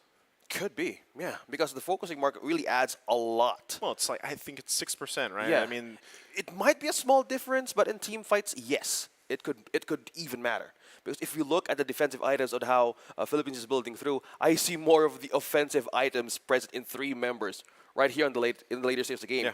You're talking about the end game for these 2 teams can make. So if we're able to compare it now, it's leaning towards with Philippines having more of the advantage on having that sustain. Yes, the problem is Atlas being in the deeper side of the backline of Team Cambodia. But at this point, maybe he can out-sustain because he has the immortality. He has also the Dominance Eyes present. In a way, this could be a game changer if they have a good setup once again for Cambodia. We're seeing a lot of possibilities here with this pause. But let's see how this goes with Cambodia because we're expecting more of a damage to show. But will it make it still through for Cambodia to do it? Yeah, and again, I think even the part that, you know, focusing Mark and the interaction with Sicilian and whatnot, even with healing from Estes, we saw that earlier, you know, where they just grabbed Chama and they fatal linked him basically into the team and away from Estes. Estes was trying to be there, heal him up, but unfortunately, by that time, again, at this point of the game, the scaling is so good for Team Philippines that they're able to burn someone down even with the heal. So, you know, that's, I guess, the weak point, specifically with Estes, and we're going to have to find out if it is similar for the other heroes as well. Like I said, Florin popping up, Angela. I feel like Angela right now is one of the stronger options out there, and in terms of shield sustainability and just durability overall for your team through those methods, you know? So you got to be able to find the answers here, and it seems like, at least for now, Philippines has done a relatively good job at handling that, right? So it's great that you have sustainability. Fury is having a relatively good game, right? You need to allow him to just kind of pop off in a lot of these team fights. And if that means ATM has to kind of sacrifice himself a little bit to get, you know, the Abysm strike off, some of the penetration as well, then that could be one of the best plays that Cambodia can make. But what can't happen is for them to continue to give up Lords, right? At least not uncontested. Not now, yeah. At least not uncontested. And it's 15 minutes, and if you want that, as you've mentioned, looking at back on the items here, we have the Holy Crystal present for CCAT. You would really want to have that pair of the Impure Rage as well if you are a Novaria. At the later stage of the game, this is where the Virus shines as well. Yeah. So we're looking for 2 answers now from CCAT and Fury to be paired up, but that's a good question that you're putting on the table here. Who will be the sacrifice? Who will be the front line of Cambodia in the defense of Philippines it has now? And with this kind of almost 5.5k gold lead, they would really want to contest an objective, or will they still keep doing the defense that they've been doing for the past minutes? Yeah, again, you don't want to see them just not contest the Lord if it is taken, because you saw how fast the previous one was taken from Team Philippines, right? Okay, that was I believe that was taken, yes it was, by CCAT. By so CCAT, secured. I guess that's a glimmer of hope, right? In terms of your defense here and lining up for this next Lord take, you at least have a purple buff. You should be able to give the vision and everything else some poke as well to your team. Holy Crystal being picked up here by Archangel is already huge in terms of the stack, and now this additional magic damage. Wow. Look at that though, right? CCAT is a threat. Also just picked up a massive item in the Divine Glaive. So they're in a good position to actually contest this. We'll see if they can pull through. Cannon, wow, will take a lot of damage. Unico, though, has to go back to base. Again, CCAT is a component to this as they force themselves into position for the Lord here. Going to be worked on. Archangel throwing out those bat wings here. Lord now less than 1/4. Cannon trying to get in position. Here comes Saison. He's going to go for the retry battle. Goes in, takes it. Rectiano up top. From the hands and in the top side. It's going to be pushed in by Rectiano, and it's just like that. All eyes on the Lord, but the push into the base, something we haven't seen too much this tournament. But of course, it's Team Philippines that does it. They forgot the base, and there was a wave pushing through, and they were much more focused in getting that objective. The first split push in IESF has been committed by Team Philippines, gaining their 2-0 up against Cambodia. Coach Ducky's looking, he's like, yeah, that's... I know that face, like, yeah, we had that so many times back at home, now we do it in a different team. Well, ladies and gentlemen, there it is. Right, they're feeling pretty good too, because that was the game plan. You know, take the heat off the top lane and just make them come for us. And it's funny too, because a lot of that probably was just called on the go, because CCAT was just, he got the purple, he was popping off, landing shot after shot after shot, whittling down members of the Philippines. And then, so they're like, all right, well, we're going to be in a position, yeah, we don't have Unico here to help with the Fatal Link. So he's going to go back to base. They're going to feel like they're in the presence to take this Lord. So why not just go for the backdoor maneuver? Talking about diverting. Diverting. Yes, one of your key phrases there. Yeah. Diversion. Diversion, name of the game. And they know. They know the possible threat of Navaria. We all know. Yeah. Two. It was getting to that point. Fury, have the Brody, have the Navaria. Oh, what a big way. That's salute onto Ushima. Yep. Respecting what happened in game number 2. Philippines 2-0. Team Seaball getting the advantage that they need, and they're pushing through in the bracket. Oh, man, that's great. So, Philippines in a sweep, heading up against Mongolia.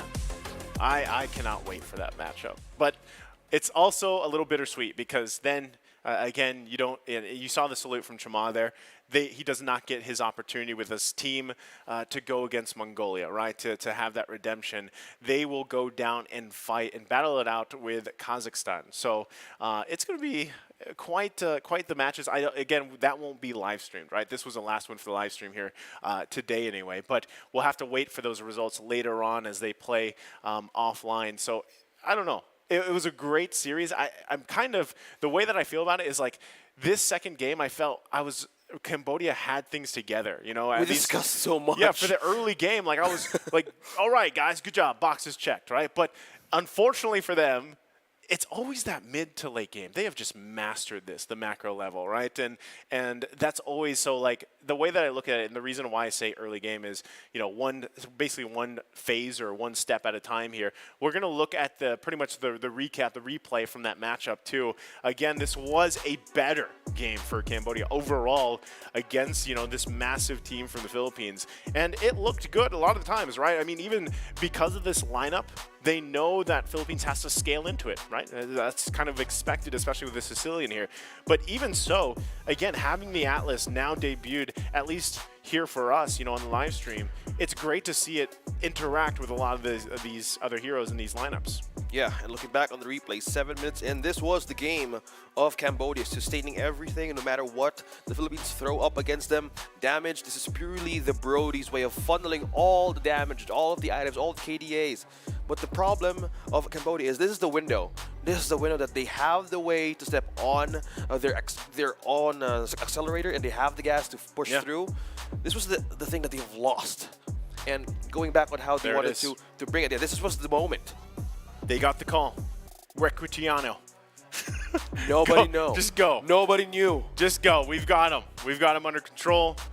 Camera came up, a couple shots away, and they take the sweep. Right. That's just again a lot of the things that Cambodia did in that game. I do want to say that it made sense. It was improvement from game 1. Right.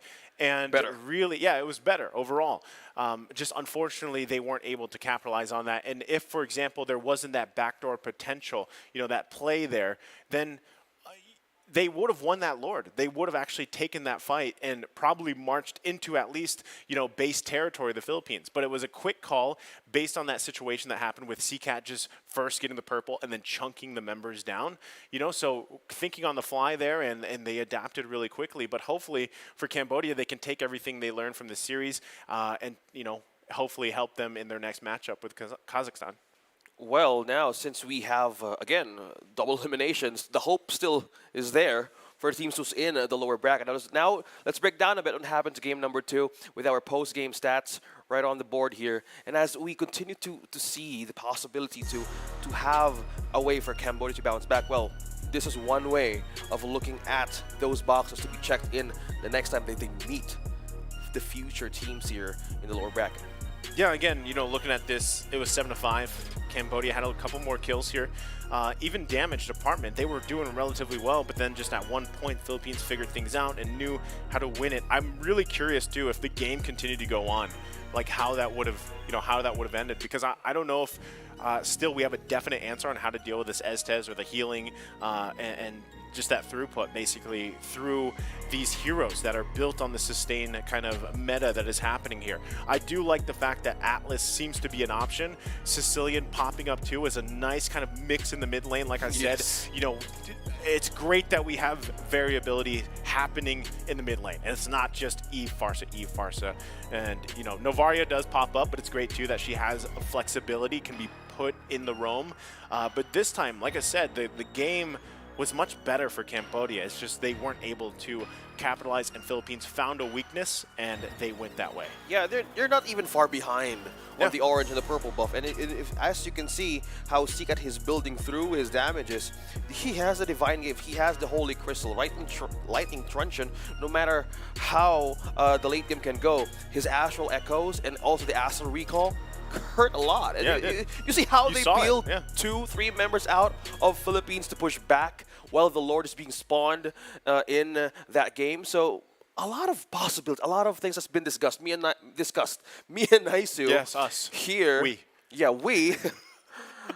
It was scratch out. Yeah. Forget the fact, we forgot the thing that, split push up top. Make them go bananas.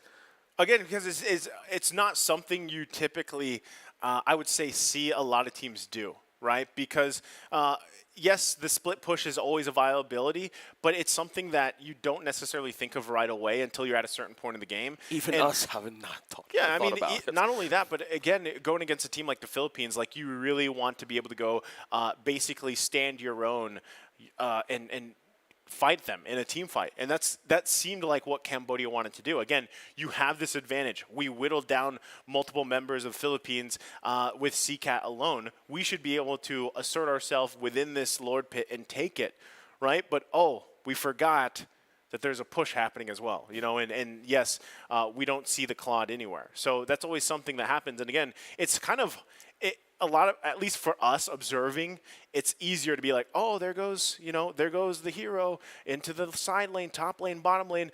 But essentially, with the way the Lord dances go, even how they like to hide in the bottom bush, go for conceal plays or surprise pushes, that's always something you have to keep an eye on, that you can't watch the heroes all the time. But we are going to be taking a look at the brackets as well. Again, updated here after the first 2 series of the day.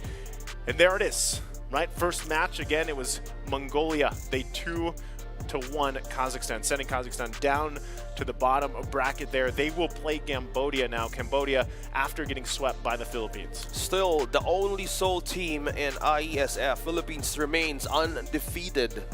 Wow. In the semifinals. So lower bracket, Kazakhstan and Cambodia will now meet and still has a possible way to go through their underdog story here. Man, that match, both are great, but finally to see Mongolia and the Philippines go head-to-head here at IESF, right? The Asian Championships, that's going to be an exciting match. And this was the hype.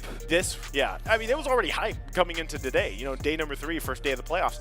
Finally getting to see Mongolia play, and against a team such as Kazakhstan, who has, I feel like, just improved so much. And at least even for us, even as casters or even as viewers, not knowing too much about Kazakhstan and seeing them even back in day 1 again have that reverse sweep, and then here play against the dark horse of the tournament, give them their first defeat. Yeah. That's still great too. The other thing too is the fact that all these teams, remember, guys, that they have all already secured one of their spots to Romania, right? Because the 5 teams 5 out of the 8 will be going to Romania for the World Championships. Looks like the teams today had a great start. 2-0, yes, but having that first scratch against Mongolia, what a great way to boost your morale continuing through the lower bracket. So we might see a little bit of fixer-upper from the teams who fell down onto the lower bracket. Once again, that was one of the matches we did today. I am OSX. This is Naisu. We will throw it back onto the stage with Wajay and Bar together with the Philippines for their winning interview. حياكم الله جميعا ورجعنا لكم جديد بعد ما شفنا المباراة الأخيرة. حاب أقول شكرا لأخونا المعلقين على حماسهم في المباراة الأخيرة، وشفنا انتصار منتخب فلبين، فازوا بنتيجة 2-0 ضد كامبوديا. وحابين نسأل اللاعب PHI كانون عن شعوره بعد ما فاز في المباراة الأخيرة.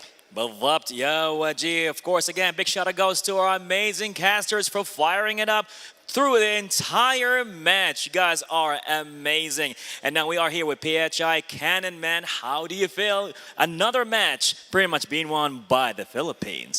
I feel very happy because we won. Simply done. Because Philippines won. The crowd is going wild right here. وجيه.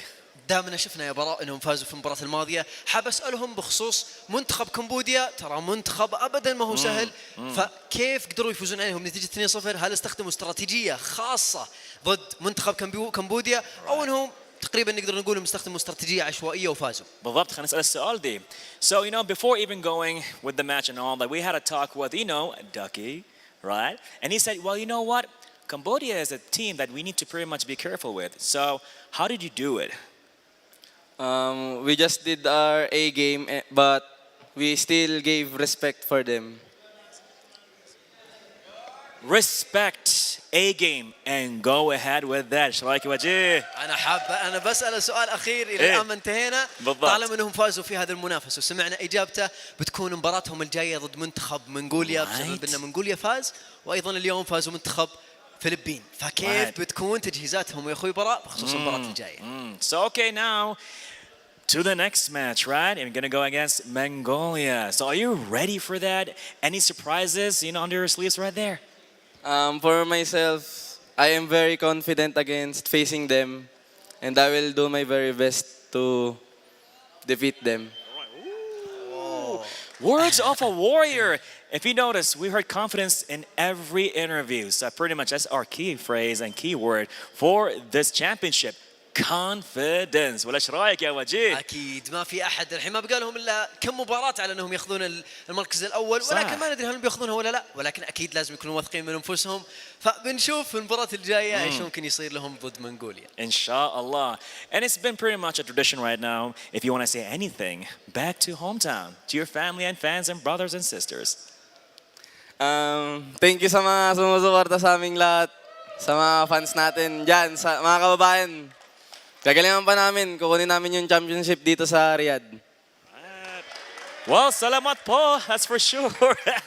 I love it. The community is amazing over here. وجيه أي كلمة أخيرة من صوبك. أنا الصراحة أتمنى لهم كامل التوفيق، ولازم نحاول نراقب كيف بتكون استراتيجياتهم وتخطيطاتهم للمباراة الجاية، لأنها بتكون مباريات حماسية في النصف النهائي، وبعدها بنشوف من اللي يقدر يتوجه للنهائي الكبير. إن شاء الله. Well, again, congratulations to the Philippines taking place right here at the Asian Championship. And now we're going to have a little break, and we'll be back with more taking place right here at the Gamers8 IESF Asian Championship. We'll see you after the break.